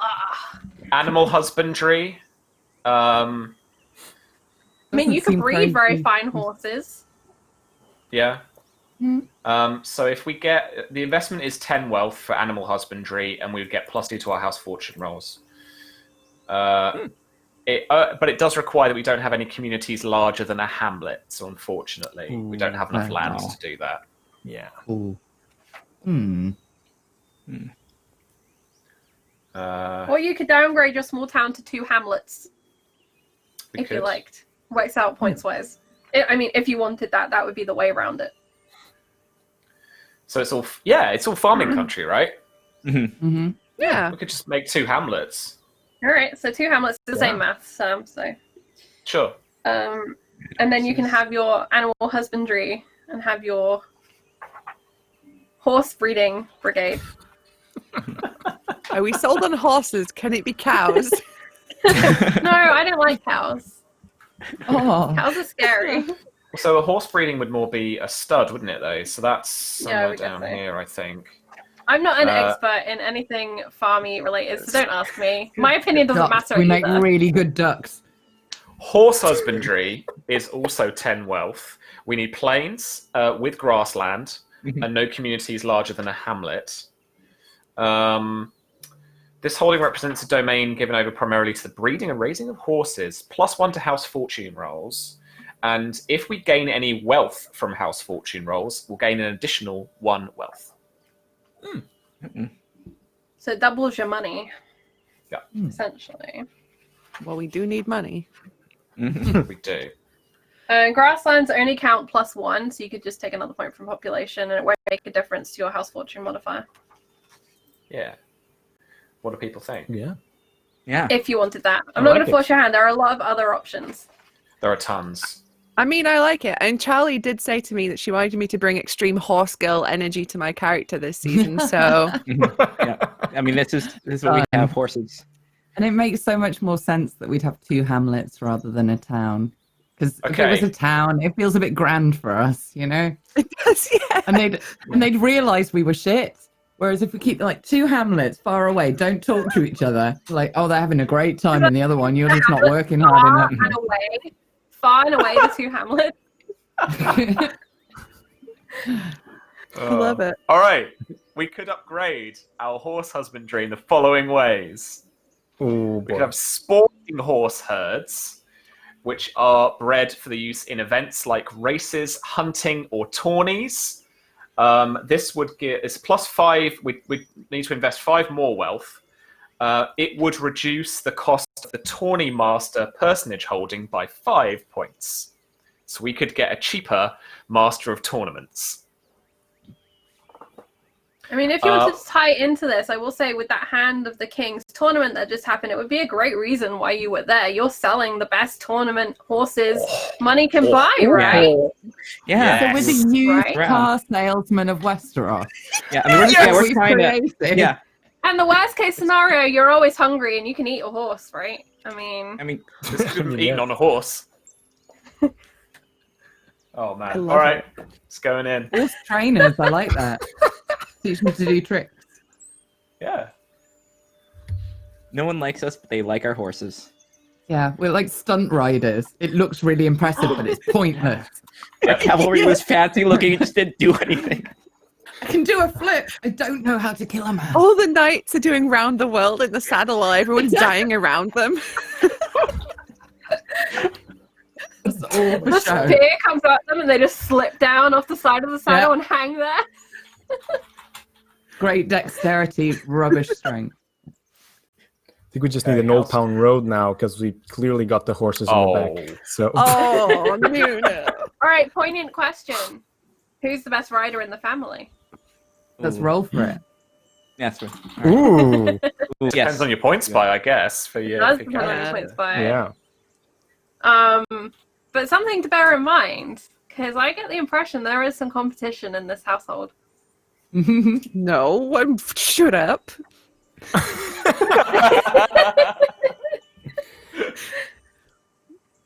Awesome. Okay, anything else we want to spend money on, Sam? I don't know. Shout a thing out.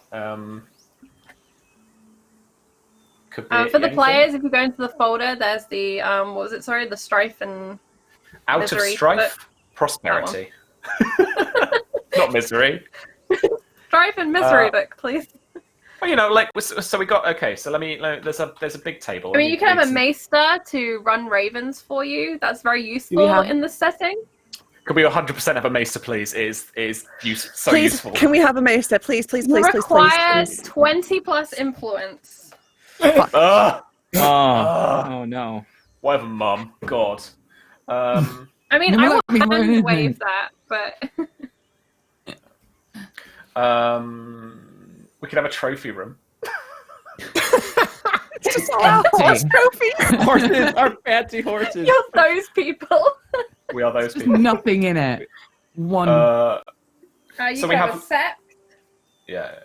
We have some lifestyle wealth holdings: chapel, court, crypts, festivals, gardens, greenhouse, library, observatory, solar, which is basically a fancy office, a standard of living, which is -5 to 15. No, we can reduce it. So we can have like bad standard of living. Let me just find it. I like the idea that the horses are all gleaming and bright, Wait, and wait, inside wait. the house is just a Yeah. shithole. Yeah. Simon says we do have 20 influence because Amelia took the bad marriage for the +5 influence. Oh There So yeah, we can have a go. maester. yeah. Yeah. You could have Well, a I'm maester. glad it That's was worth 10 wealth, something. Sam. Maester, please. Please. Yeah, so that's happy. good. But maester, Okay. Was so happy. so Awesome. proud of you. So Okay, happy good. for you. Thanks. You got us that maester. Thank you. We don't need a dowry. Just give us an old dude from Old Town. Be fine. What? I Yeah, don't get okay. a nice dress. No, we just get an old man. Cool. The best wedding ever already. Your bridal cloak is a horse blanket. We just Oh, rolled off one of brilliant. the horses. I'm so happy. This is the most tragic My life. thing. You come riding in on a beautiful grey steed. Honestly, Gorgeous it's the most horse, beautiful yeah. horse. He's marrying Yeah, you that's for what the you want horse. in your wedding. Everybody going, oh, that horse looks great. Shame about the old nag. Oh, dreaming of this day. So looking at the time, we actually have an hour left. We have a couple of things left to do, which the house shield, for example, and the house motto. But I would like to propose this: we do that off screen, and we can do a nice reveal when we have our premiere. And what instead we could do now is start building some characters. I don't know if we'll get entirely through the process, but we can definitely make a start. And so yeah, if you want to find out what our final shield ends up being, the house motto, and all of that, and how this all goes, make sure you're here January 20th, 2 p.m. Eastern, because that's when we're going to do that big reveal. It's very fun though. There is a whole like roll table system and fun stuff, but we will save that. We will do that off screen. It will be a nice reveal. So, family, I'm going to very quickly set up a place where you can fill in these sheets so that we have them nice and easy for you. But while we do this, why don't you turn in your PDFs or book, whichever is applicable, to the character making chapter, Ooh, where is this? which is earlier in the book. I think it's chapter 2 or 3. Ah, there we go. Chapter 3, character creation. So we've done step 1, which is the house and lands. Which one is this? Sorry, which sheet is this in the drive? So I'm going to get you sheets now from somewhere very useful. But if you go into the PDF for the Song of Ice and Fire PDF, Gotcha. looks like this on the front. I do We'll have use a that form to fillable do- one that I can drop in. Oh, do you have a form fillable one? I do. Ooh. Oh. We will use that. Loading now, friends. There we go. Awesome. Can I reward myself with a really quick bio? Yes, you can. If anyone else wants to take a stretch, Yes, please. please go and take a quick stretch and grab a Jeez, drink. it's But we're right going to get into house creation, which is one of my other favorite parts of this game.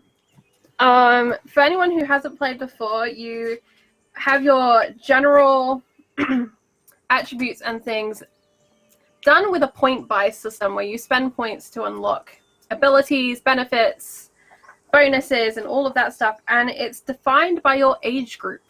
So how old you are is very significant in this game. If you are very young, you are likely to have a high number of destiny points, but a low number of benefits. You also have a lower number of points to spend on skills because you've had less life to train in them. So it's kind of a swings and roundabouts situation on that one. If you are really old, you're likely to get more drawbacks, which are going to hamper your efforts, but you have more points to spend on skills. So it's a lot of fun. It's fairly well balanced. Sam and I have been streamlining it a tiny bit, which I will talk through with the players. But generally, we're going to be following the system as it is laid out here. Susie, you've done this before. I have done this before. Hi. We've done this a couple of times before. We have. Weirdly. We're getting quite good at it now. We're not going to random roll for age group unless someone particularly wants to do that. What age group are you going to be in? I'm going to play an adult this time. Okay. So that's anyone between 18 and 30 years old. So it's a nice Okay. I would say she is perhaps like 25. Okay.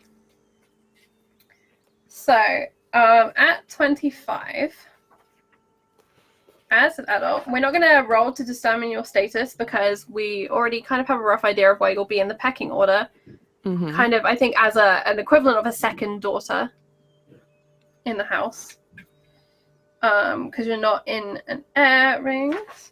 So, as an adult, you get, is that 120? 110 is one or the other. 210, that's right. So 210 starting points to spend on your abilities. All right, I found the page now. And you will start with a maximum status rank of 7. Maximum rank in anything of 7, with the exception of status, which is limited by family things. Sam has just made a note. Remember to make a copy of the character sheet, otherwise we're going to be saving over the top of each other. Where is the So when character you said sheet? that. Sorry, what? I think he threw it into Twitter. Drive. Yeah. I put it into Drive before we got Oh, on the drive. Okay. There we go. Disembodied voice of Sam. I'm here. Oh, your cam hadn't turned on my screen then when you started talking. Oh, okay. Hello. So, Susie, you're going to be an adult. Sam, Mm-hmm. you are also likely to be an adult, I would guess, unless you're going to make yourself older. No, I think that's fine. I'm going to adult. Okay. So yeah, you will start also with the 210 ability experience. Mm-hmm. And Amelia, how old do you think you are? So 18 to 30 is adult. How old Um, do you reckon I would be if I'm just getting married off? I mean, in stats. It's quite likely you're Young either a adult. young adult or an adult. So Mhm. I kind of house rule it that people aren't going to get married younger than 16 because it gets creepy. Mhm. Yeah. Yep. But anywhere 16 upwards can be your age. How old did you go, Susie? I'm 25 in this. Okay, so I've got a bit to play with. How long have you been married? Do you know? I'd say she's been married since she was like 19, I think, 18, 19. So she's been married for quite some time. Okay, I'm going to play like to the traditional second child resentment of the fact you get to do everything first, and that maybe I'm. This is like,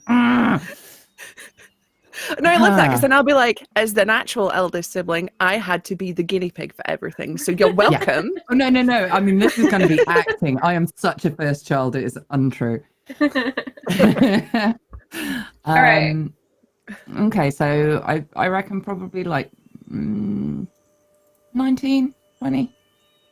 Okay. And that feels sort I'm of just right. going to Like, put you in I've the been adult old bracket enough as for a well. while, and I'm really frustrated by that. And when it finally happens, I mean, hate maybe him. the rebellion slowed down your wedding as well, because there was kind of 2 years where there's a lot of political unease and tensions going on, and maybe people were kind of feeling around for marriages and stuff, but they're more focused on what's going to get me what I need to fight this war quicker. Whose side are you on kind of conversations as well. Cool, so you will also get 210 points to start.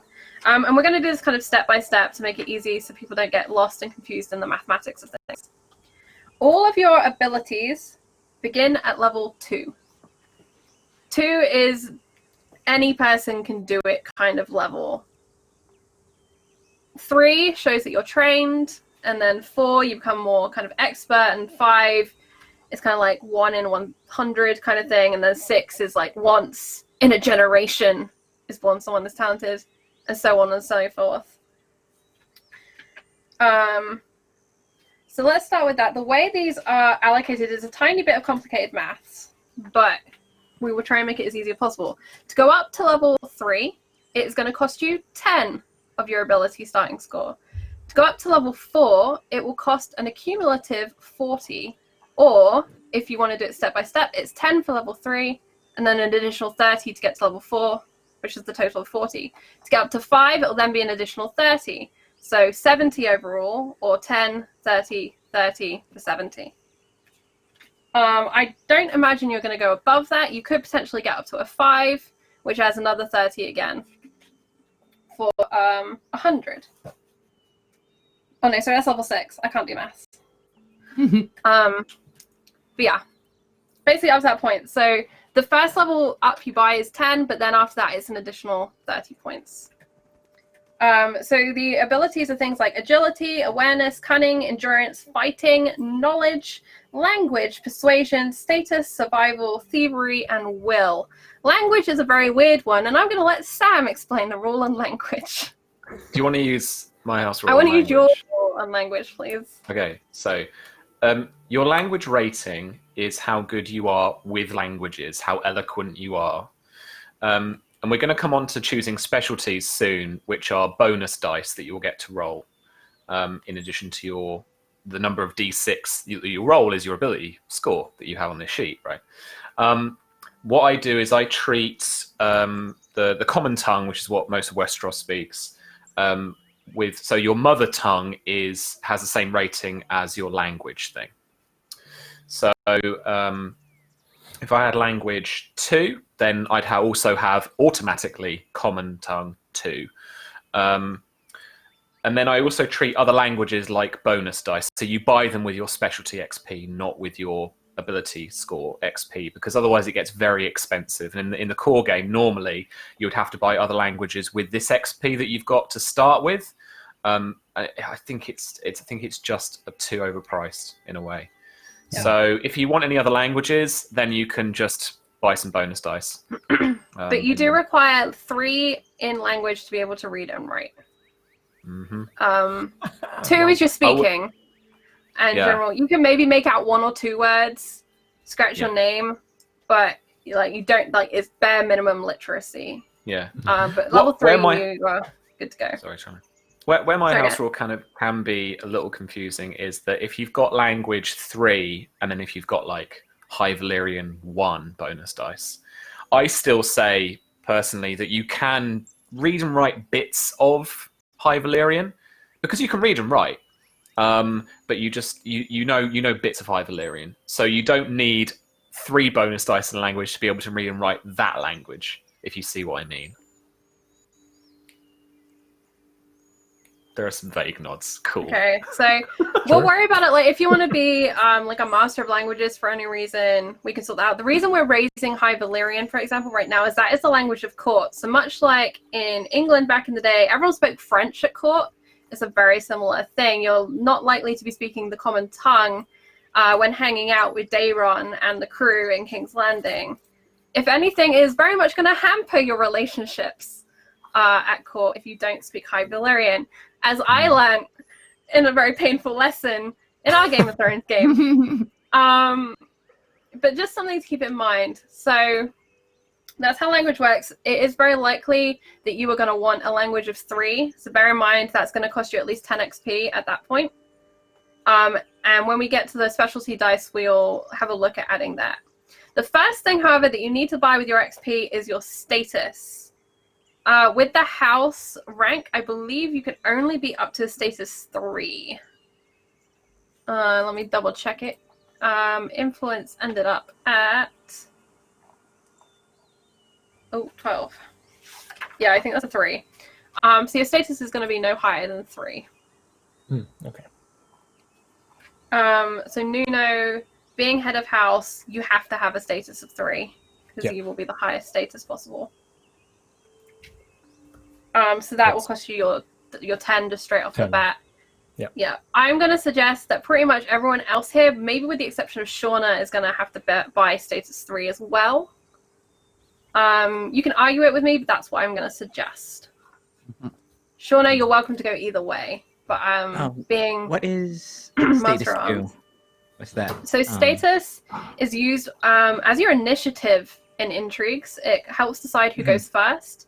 It's also used for things to do with leading the house. It's reputation, breeding, kind of how noble you are comes under it, and stewardship. So how well you can look after a house is in status as well. Yeah, I think I might go for 3. Spend that XP on that. Yeah, it's worth it because if you're dealing with higher status people, you want to be as high status as possible. Otherwise, they're kind of like, "Why do I need to talk to you? Who are you again?" Okay, cool. So if everyone's just a latte, please. if everyone's spent their 10 on status, you should have your 200 points left to divide up as you like. We do know we're from a house of horse breeders and experts, so it's possible your animal handling is going to be higher. There is a specialty under that, which will be ride, which you will need if you want to be a trick rider. So that's something that you might want to bear in mind having discussed our house history. Otherwise, it's kind of up to you what you would like. One thing that doesn't come up very often for people who haven't played this game a lot is thievery. It's not a super common one. But anything that you choose to specialize and use, we will work into our game and it will come up. Like with Call of Cthulhu, if you choose a really specific photography specialism, if I was DMing that, I will find a way that you will end up using photography in the game. So there are no kind of dump stat as such, but what you choose kind of defines your character at this point. So if you want to be a fighter, it's very likely you're going to want to put points in fighting. Agility is good. Awareness for that notice would be good. Sorry, go ahead, Millie. Did you have a question? I just instantly want to start comparing notes about like who's the oldest in this family and how we've grown up together and start basing stats off that. That's my what this psychologist brain's like, birth order. So I was thinking probably adult, but like 18. Okay. Oh no. Yeah. So again, something like, Nuno, you're on little 210. brother. Yeah. Shauna, sorry, I did forget to ask, how old would you like to be? I think probably around the same age as Susanna's character, I think, from 25, Okay, 26. so we've got a pretty young house, but it's an adult house. Because all of our elders Nice. have been killed. Yeah. Yeah.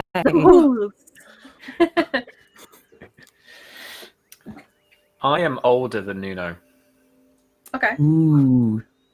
which puts me in the Juicy Fruits leagues of this should be my house. Ooh. But there's That's that juicy. rumor, that scandal. Yeah. Scandal. Dun, dun, dun.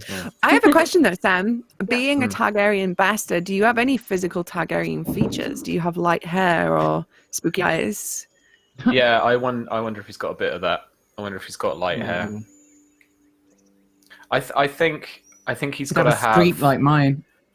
Yeah. Oh. Yeah, that would be cool. Was it like one of those I- adolescent things where you grew up like pretty normal and then you kind Yeah. of suddenly hit puberty and suddenly it was like, Hit white hair. 17, this happens. Yeah. Welcome to I my got, life, like- Charlie. And like No, I don't want to go full purple eyes, but like maybe there's a hint of it. Or one purple eye and different coloured eye. Westerosi Bowie over there. Yeah, why the heck not? Why not? Shauna, I hope you're making notes. Yes. No. This is all. This is all. George is all fucking hair colours and eye colours Yeah. and stuff. Yeah. I love it. I Yeah, love it. man. That's important. No, I 100% support this. Cool. Sam, are you old enough to be middle-aged, or are you staying in the adult group? I'm 23. Okay. I'm the biggest sister. You are the Aw. biggest sister. You're the- The biggest. Yep, that's what we're going with. Wait, am I now the matriarch? No, I wouldn't be the matriarch because I married off. Mm-hmm. Nuno's the head of house. Well, yeah, but I would You're be the the oldest oldest sister. woman there. Yeah, you're the. Yes. Jesus. Well, unless your mother's 25. around. Unless she, yeah. I'm the But Nuno's oldest of age, so legitimate Nuno person in the inherited. house, and apparently I still get no say in anything because yay. Yeah, I'll just marry this creep. That's fine. I like to be useful. I love it already. So for an intrigue character, you would be very wise to choose things such as persuasion and will. Cunning is also useful. Deception as well. So those are the kind of stats you'd be looking at for that. There are some kind of pre-mades that you might want to look at for ideas, but generally I'm just like, build your own and we can always tweak it in post. Make sure you're happy. Okay, so remind me of the numbers. So it's 10 to get it up 1 point. And... Yeah, 10 to level 3, and then it's another 30 to level 4, so that's 40 total for level 4, and then it's 70 total for level 5. It's a little bit of a weird system, this bit, but it simplifies out in the next step. You get that first level cheap, and then the other levels are all 30 after that. What do you think you're going to be doing personality-wise with your characters, Susie? Have you had any tickles? Because I would instantly go the other way. Okay, so having played a teenage girl in the other campaign, I want to go complete other spectrum. I'm like a woman who is very promiscuous, perhaps. Someone that you know, she's got some assets and she's going to use them. She's very direct, sort of that kind of lady. Very. Oh, hey, Desmare, I didn't see you there. Shut up.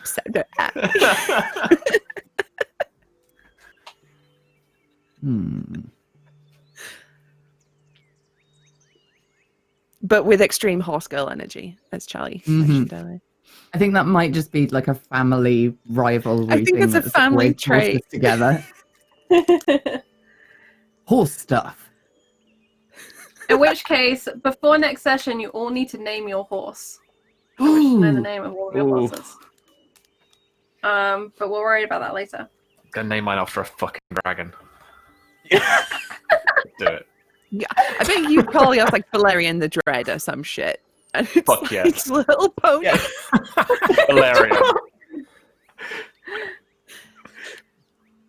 Done. Valerian. Dope. All right, so has everyone kind of roughly assigned some levels? No, I haven't done a thing. No. 'Cause my Okay, brain that's doesn't okay. work when I'm listening to things. It's very hard to choose. Both well. Not enough points for anything. I think generally the way I do it is like 2 at level 4 and then 3 at level 3 or something. Something like that. I had a math. I don't have it written down in front of me. Unfortunately, I should have brought that notebook over. But if you do want to be super good at something, level 5, it's a big point investment, but it's very good. Because this, as Sam said, this reflects how many dice you get to roll and keep in a test. So every one of these is very valuable as an asset because it can give you, 1 to 6 additional to your rolls, essentially. And bigger numbers mean bigger prizes. I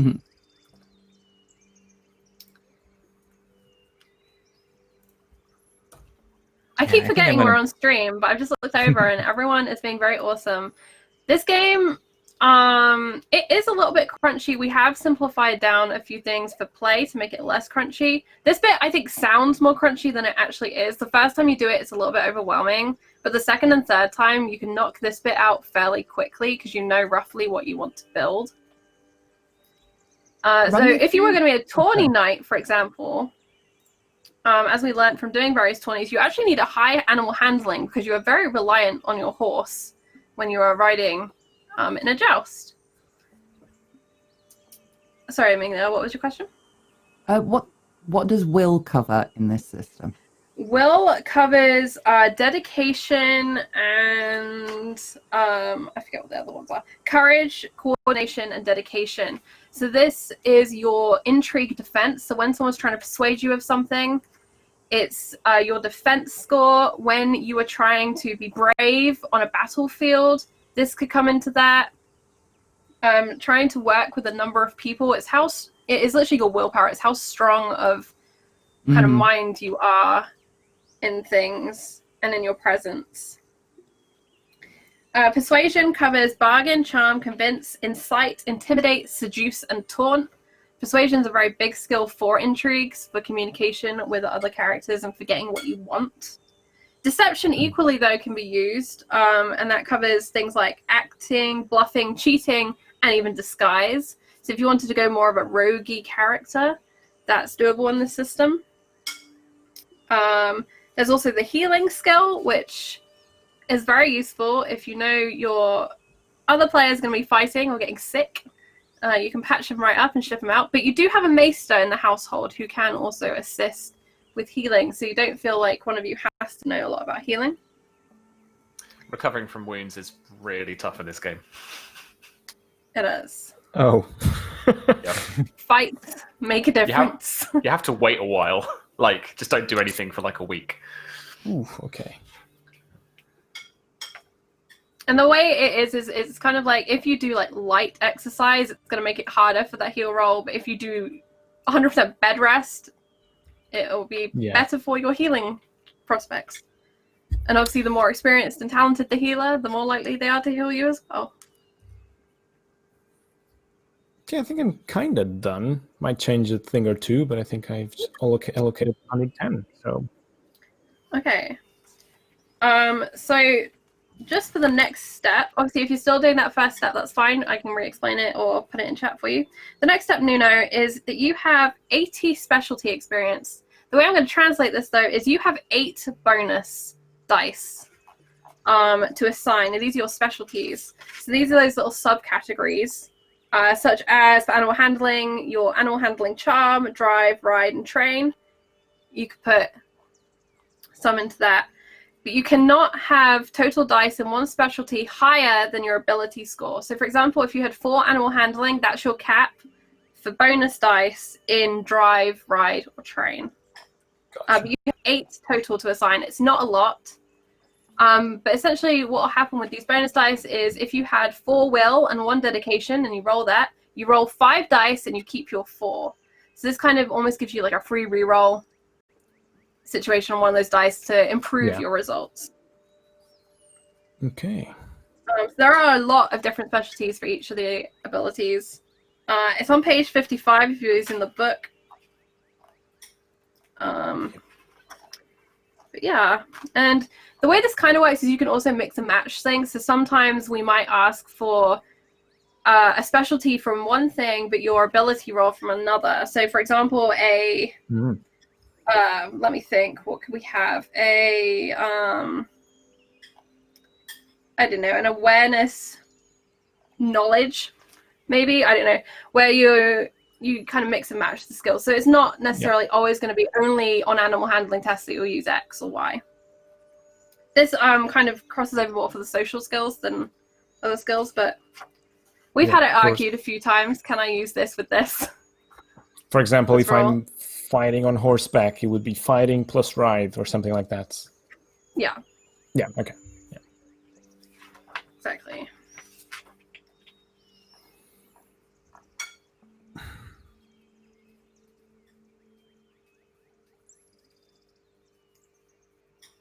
Okay.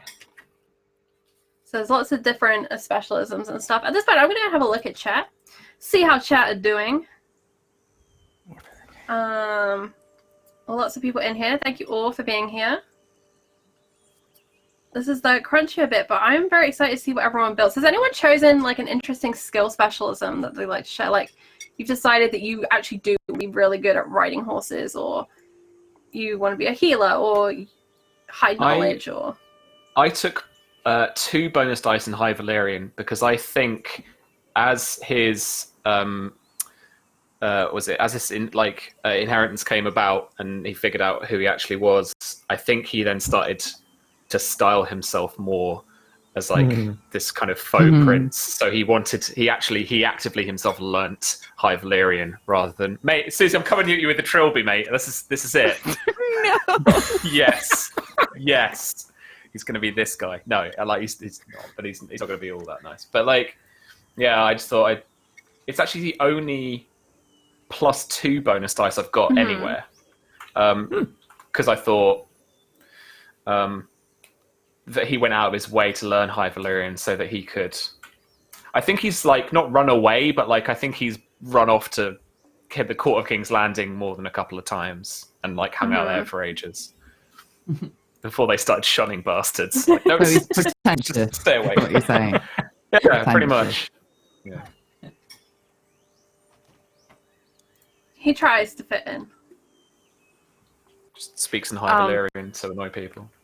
So I took a specialism in small blades because you know that scene in Game of Thrones where Tywin is giving Jaime shit and he's dressing the deer and he like doesn't blink because he's just like completely stripping this deer down to parts. I would love for my character just have like that sort of, she's just very easy and casual with the small blade. Because I've also taken Hunt because she's I imagine she's one of those noble women that likes to go out and do a bit of hawking and hunting. Probably likes fox hunting too because, you know, terrible person. Sounds about right. Wolf hunting. Ooh. If you were to visit the houses up north. Maybe she bags herself a wolf. Maybe she does. Wait, is that what we're calling your husband now? Is it? The wolf. Oh my.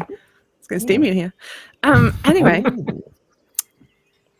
And you do grow up near a river, so if you wanted athletic swim, could be an interesting specialism. Throwing things out there. What about you, Shauna? What have you been specializing in making? Oh, she's kind of the other side of like outdoor horse girl, and so she has bows and then marksmanship, and then took a specialize in warfare for command. Ooh, very nice. So you are our leader with a bow. Yeah, just has to navigate like the politics side of it because I don't have those. If that ever happens, I'm in trouble. Very much. And what about you, Nuno? I just took 2 dice in bargain because I feel like our house is just making deals. We don't do anything else, just bargaining, isn't it? So yeah, 2 bargain. That's where I'm at. Very much. And bargain within the game very much relates to kind of monetary things as well. So it's that sort of wheeling and dealing, bargaining. I also took to convince, so I guess that checks. Certainly does. Convinces a very strong bonus dice.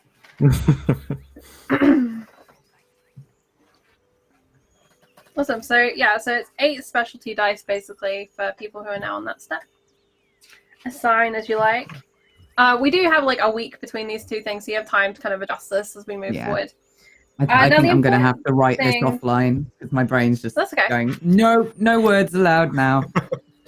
Alright, that's fine. I mean, it's good to have a look at the abilities and see like what kind of things are whispering to you, but we can worry about the maths of it later.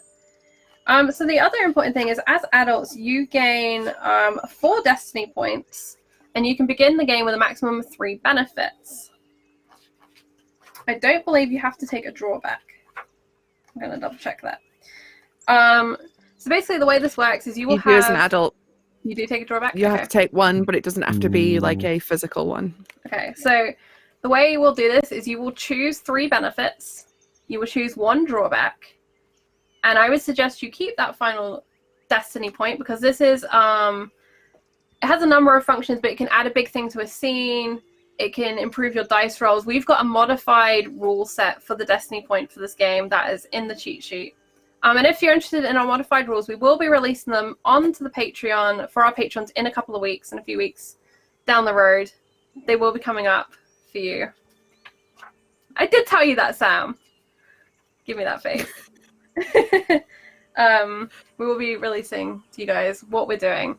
So if you wanted to play the way we're playing, it's there. It's very much a Song of Ice and Fire. We've just tweaked a couple of things to make it a little bit simpler. We've taken out a few of the floating modifiers on things. So let's have a look at the drawbacks, because that's one of my favorite bits. It's like none of them are good. Like, generally, there is no drawback that you particularly want. But they are a lot of fun, and if you play to them, they add a lot of narrative. This is all the benefits. There are a lot of benefits. And they stack up very interestingly. Alright, so, for example, in drawbacks, there is Bastard-born, Childhood Disease, Craven, Cruel Insanity, Cursed, Debt, Disturbing Habit, Dwarf, Eunuch, Fear, Feeble. There's a Flaw, which is like is to one of your abilities essentially. So if it was an agility flaw, which is what Marzia, my character, has in our other game, you gain the flaw Clumsy, which means for every d6 I roll on an ability check, I have to re-roll it. It's likely to decrease from a 6. There's Haughty, Haunted, Honor-bound, Ignoble, Impaired Sense, Inept, Lascivious, Marked, Maimed, Mute, Naive, Nemesis, which is a fun one, Outcast, Poor Health, Reviled, Sickly, Supreme Arrogance, Threatening, Ward. Ward will not apply to any of you I don't think it's going to be any of you who are going to have Ward. I think you're all too old, to be honest. But if you have children, one of them may be a Ward. It's happened in games to me. But yeah, those are all your options. And they start on page 92 in the book. In chapter 5, Destiny and Qualities. There are a lot of really interesting ones. There's Bound to the Bottle, which is one that I really enjoy, that I think is very funny.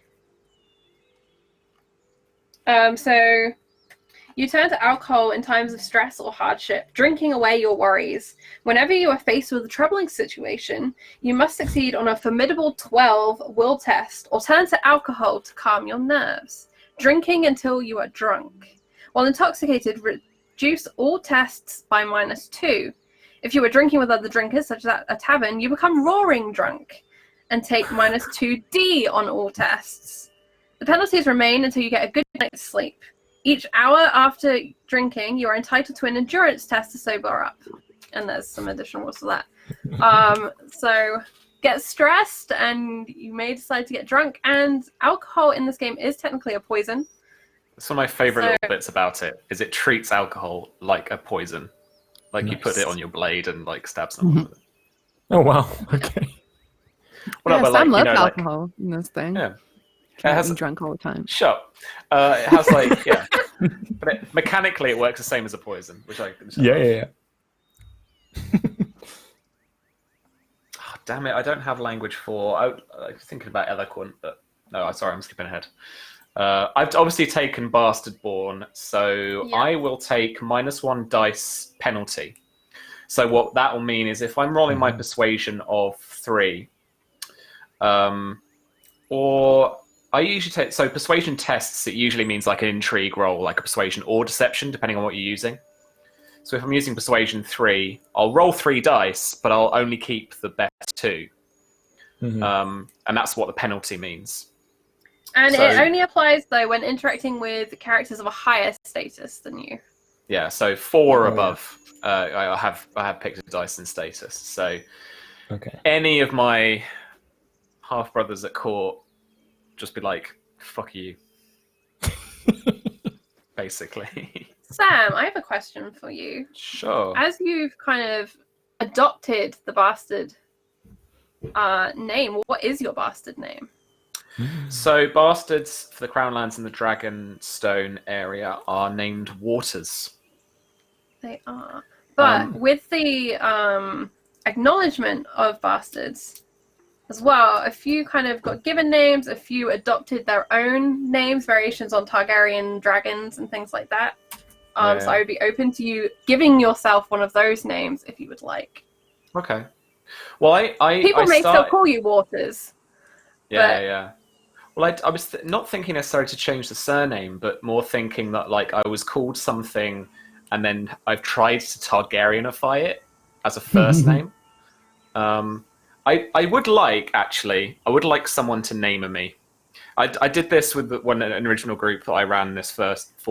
Is I basically got each of them to name each other, because you normally because there's such a kind of you build a family rather than just build your characters. A lot of the time, you want to come to the game with a name that you love, but we invariably do not get to pick our own names. So I love making other people name other people. So please name me.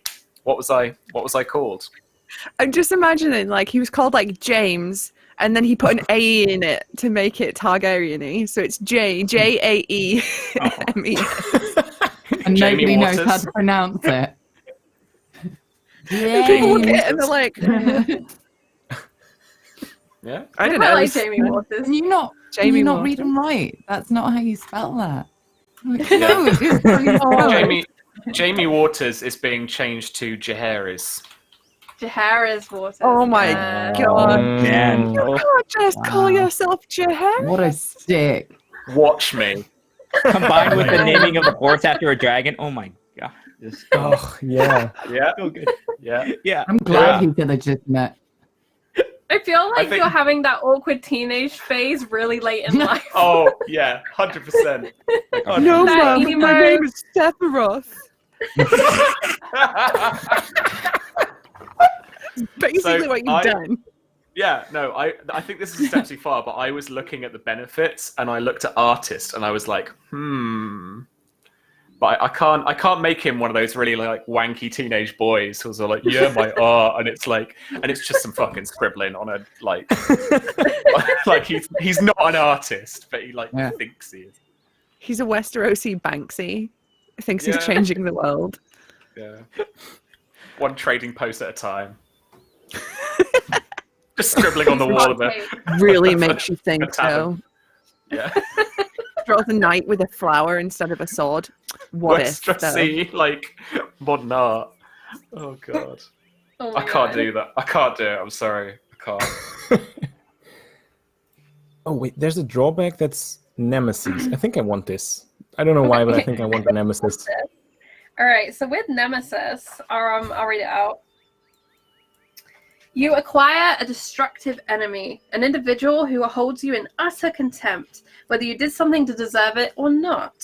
The particulars of this flaw are up to the narrator to define, but your nemesis will undoubtedly haunt you until you confront him or her.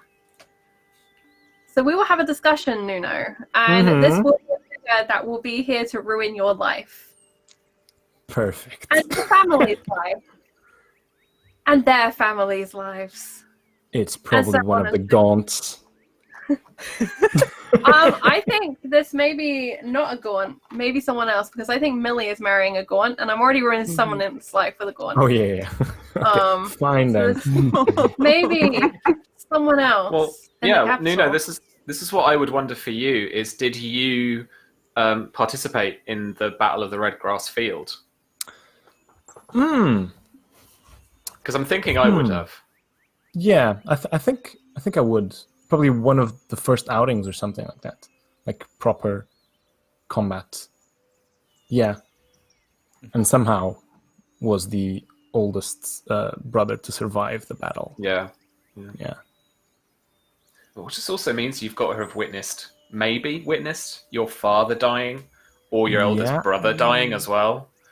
Yeah. I This is went the kind- with the weak-minded kind of character. Like my will is 2 because of that specifically. So let's see how that plays out. My 5 will character in my head just went, oh no.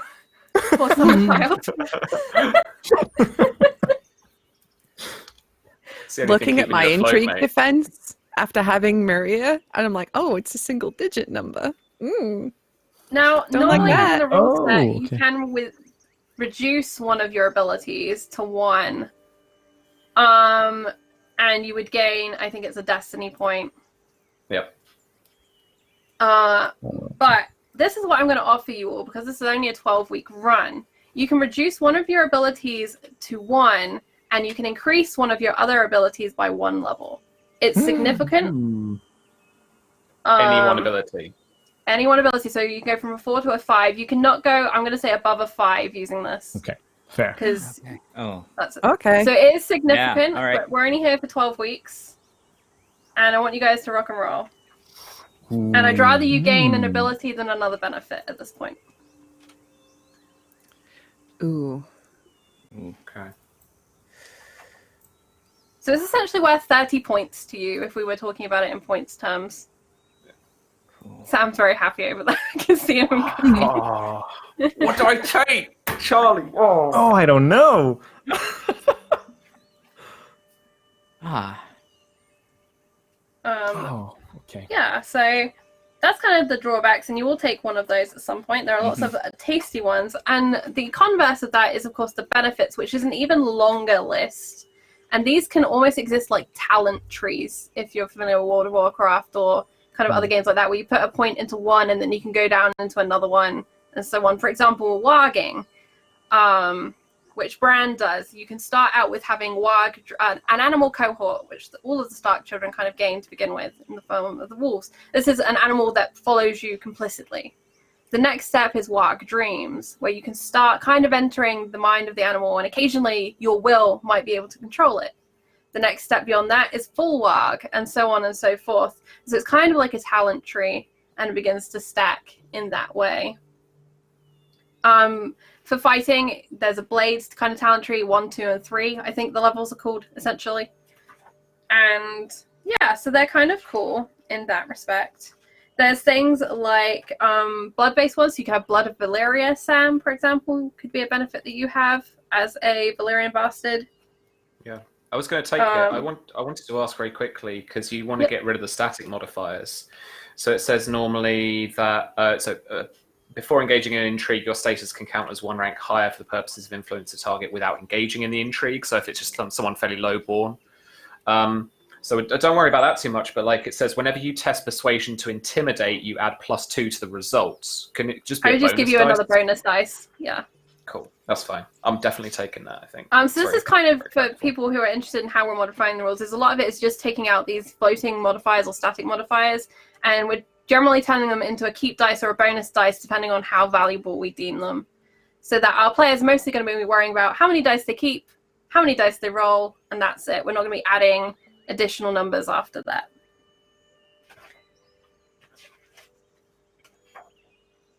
But there are all sorts of benefits. It's 4 or 5 pages in the book.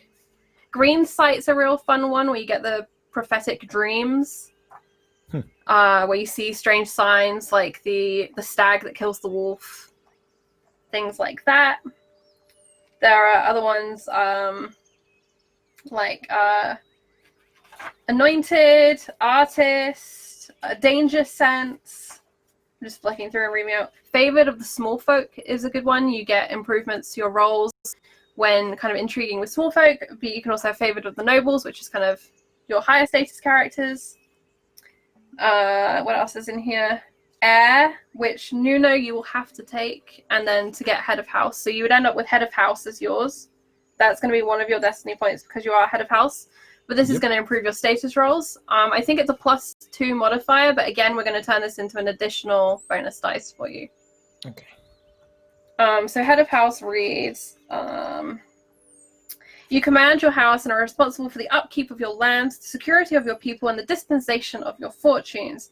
Add +2 to the results of all status tests. This is going to become roll an additional +1 bonus dice to your status tests. Gotcha. So that's very useful for status tests. which again, as I mentioned, is kind of your intrigue list of who goes first. I forget what the word for it is right now. My brain is now melting out of my ears as I'm thinking about Westerosi things. But yeah, there's lots of really cool options. Respected, Tawny Knight, Weapon Masteries. It's all in here. So you can pretty much build whoever you like.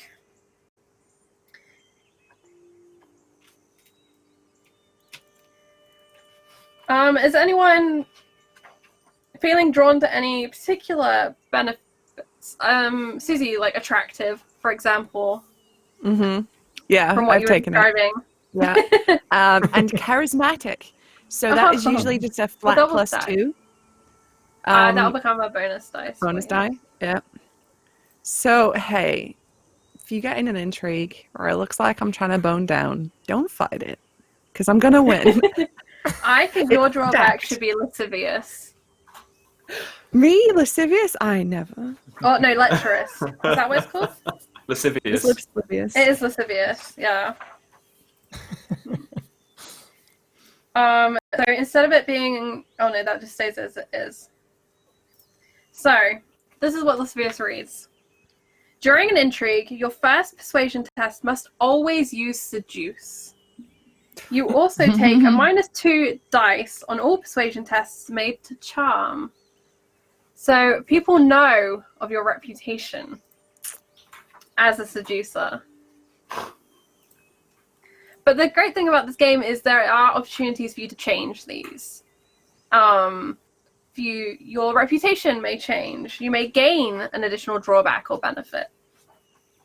And eventually you can spend destiny points to remove drawbacks. But that's under negotiation with your narrator. Excuse me. Dying. Yeah, so that's pretty much character creation. You have your abilities to buy, your specialties to buy, and then it's the benefits and drawbacks. That's kind of your main bulk of this process. It is about 1:45 finish time. Would anyone like to share any final ideas that they're brewing on about their characters before we wrap up for tonight? Or ideas about the house? Oh, I haven't gone through Sorry. in detail because I'm going to have to read this through and make notes as I go. So that's how my brain works. But I like the idea of playing somebody who's spent her whole life wanting to measure up to various things, and the older sister is this way, and then she leaves, and then the older brother, and that frustration that's born of that, and especially being a third child, that like traditional desire to be the peacemaker, to be the person who brings everybody together, kind of taking what Susie's character has kind of turned into and do like the less threatening version. So she's got that kind of eloquence and that sort of charisma, So but like a almost- niceness about her rather than take it in that lascivious direction. That So it's kind of like you have the drive of Cersei Lannister, but you haven't yet had the success. Because Kind- Cersei's always trying to measure up to Jaime, right? In Tywin's eyes, she's always trying to achieve the power and to be recognized, whether that's recognized as a queen or as a successful mother, or in all those roles. But she's kind of already up the ladder, whereas you're kind of a little bit lower still. You're still that third child. You're not yet married. You haven't had your shot, so to speak. Yeah. And I think for her, it feels like it's all about the family as opposed to just about her. It's duty and it's doing what you have to do for the sake Oh, of she this. hasn't been she- jaded yet. Not yet. Oh, let's see what happens. Amelia, I'm going to suggest that you take the benefit dutiful. I think it will serve Okay. you very well. But you are obviously open to choose your own benefits, but that would be my suggestion. What about you, Shauna? Any kind of final thoughts? I like the fact that maybe like her reputation is kind of shit at this moment, just because maybe she was so bad as a teenager or young adult that she's kind of has to like climb back out. And that like I'm gonna take stubborn and maybe friend the small folk, but I think I'm gonna take that ignoble just so like people are like, oh god, it's her. Like That's the thing. Awesome. Yeah, maybe that like her and Susie's character like kind of got some shit like when they were teenagers, and like she's kind of somehow been put back on like that like lawful side of it. And And also I think the fact that the maybe problem for your character, maybe the problem that Brienne faces of that ongoing prejudice that women just aren't as good as men. Women cannot be knights. You know, that certain reputation. I think you've been allowed to be a fighter, and you've obviously proven yourself to the house, or you know whatever has gone on to get you your position. But to the outside world, they will maybe view you much more harshly and much less as a capable person, which might be a source of frustration for you. yeah, and I think maybe she doesn't necessarily think that she's up to it either. Like she's just been kind of like put into this. I love her already. He is going to probably do something real bad on accident. On accident. And Nuno. So I'm thinking that he probably was brought up in like a studious way, so learning languages, maybe the art of parlaying and talking to people, and then suddenly shit goes south, and he has to learn how to fight and to ride horses and to do stuff like that. And suddenly now he's the heir, and he needs to rule a house, and he has no idea what to do. So yeah, and obviously saw all the carnage and blood spilled on the plains in the war. So I'm thinking someone that's not very strong-willed, but has the background to fool others. To like, yeah, I know what I'm doing, but not really. So yeah, I'm currently trying to see if I change my language to 4, so I can get the eloquent benefit.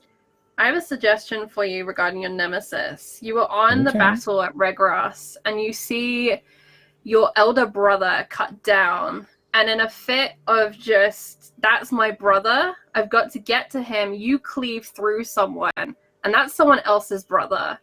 And so you become to them what the enemy are to you. And this is someone who has promised, you know, to on sight, this was the initial threat, the next time I see you, I will kill you. For some reason, they'd been unable to do so on this battle. Over time, it's kind of tempered down a bit, but this person, you know, is out to ruin you. They believe what you did was a dirty battle deed. You just struck out. You were in the heat of the moment. You know, you're trying to get to your brother, and you slayed this person.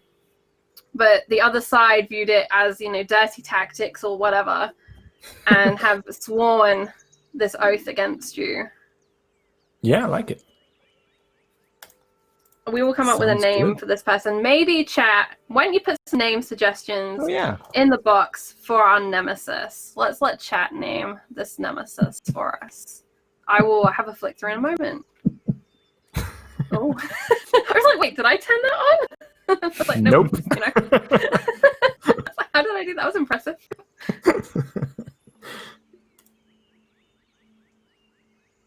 Ooh. Pope Barbell suggests Jarrett Baratheon. Oh. Baratheons would not be a bad choice. Juicy fruits. Man. Jarrett. Leon What a name. He Lannister. sounds like a twat. I like Jarrett Baratheon. Yeah. Arblin suggests Sir Oliver just because.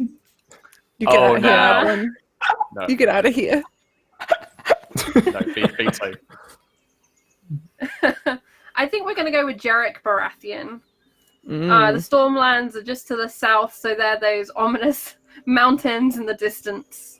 And in those mountains is Jarek. But also probably at the tournament, because it's a big tournament. And everyone's having a great time.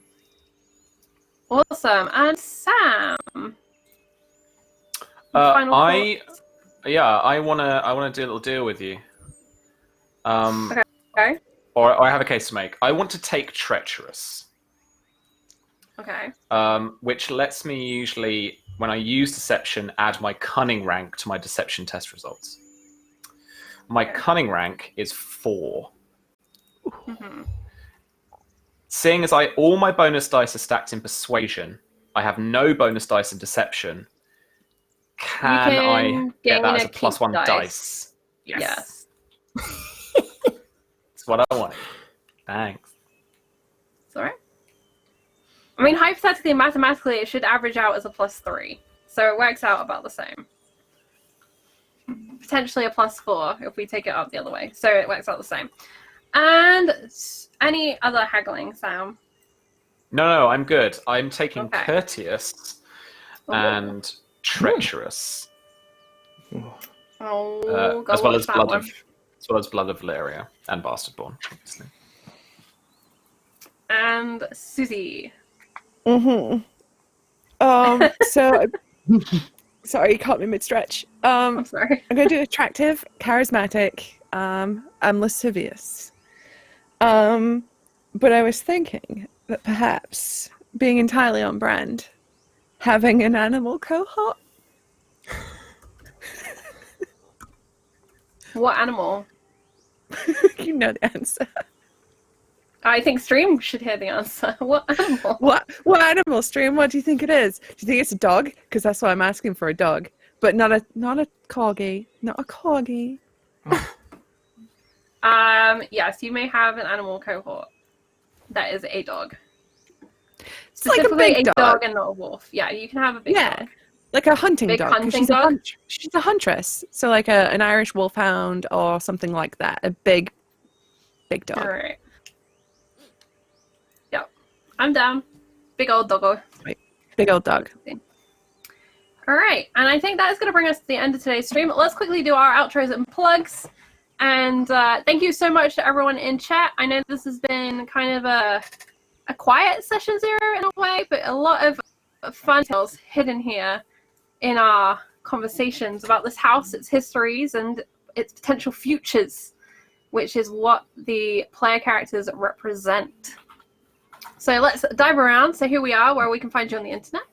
Let's begin with Shauna. Hey, Shauna, Flying Stars on Twitter. Check my art stuff there. I'm going to be doing some character art for this stream. So can't wait to get working on that. And as far as games, also on Friday, it's on the block. Judge Dredd. Can't wait. Sure is. That's 5 p.m. Eastern here on Fridays. Nuno! Hello, I am Nuno. You can find me on Twitter at jnunotex. Here on Mondays, hopefully, I think. Yeah, sure. And I have a few things cooking, but I can't speak about them yet. So follow me on Twitter and you'll find out. Yay. Someone else who generally has things she can't speak about, Amelia. Hello, yes, that's so accurate. You have no idea. Hi, I'm Amelia Tyler. I'm a voice actor for video games and now here with these lovely people doing roleplay stuff, and it's awesome. I've got a whole bunch of stuff I can't talk about yet. Yeah, that's pretty much killing me at the moment, but follow me on Twitter. Just under Amelia Tyler, and I will tell you when I'm allowed.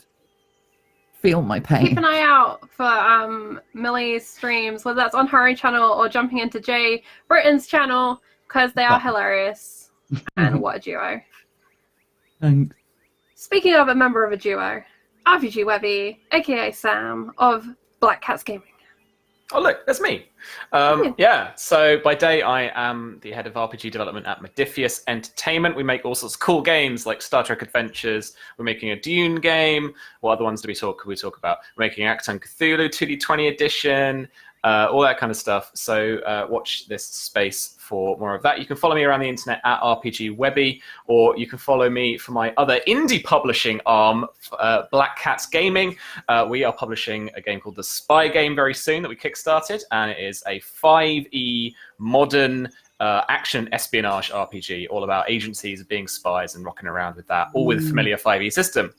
And if you want to follow that, you can follow that on Twitter at @FollowBlackCats. That is also the name of our Twitch channel that we stream our sister game to this on, which is called After the Fire.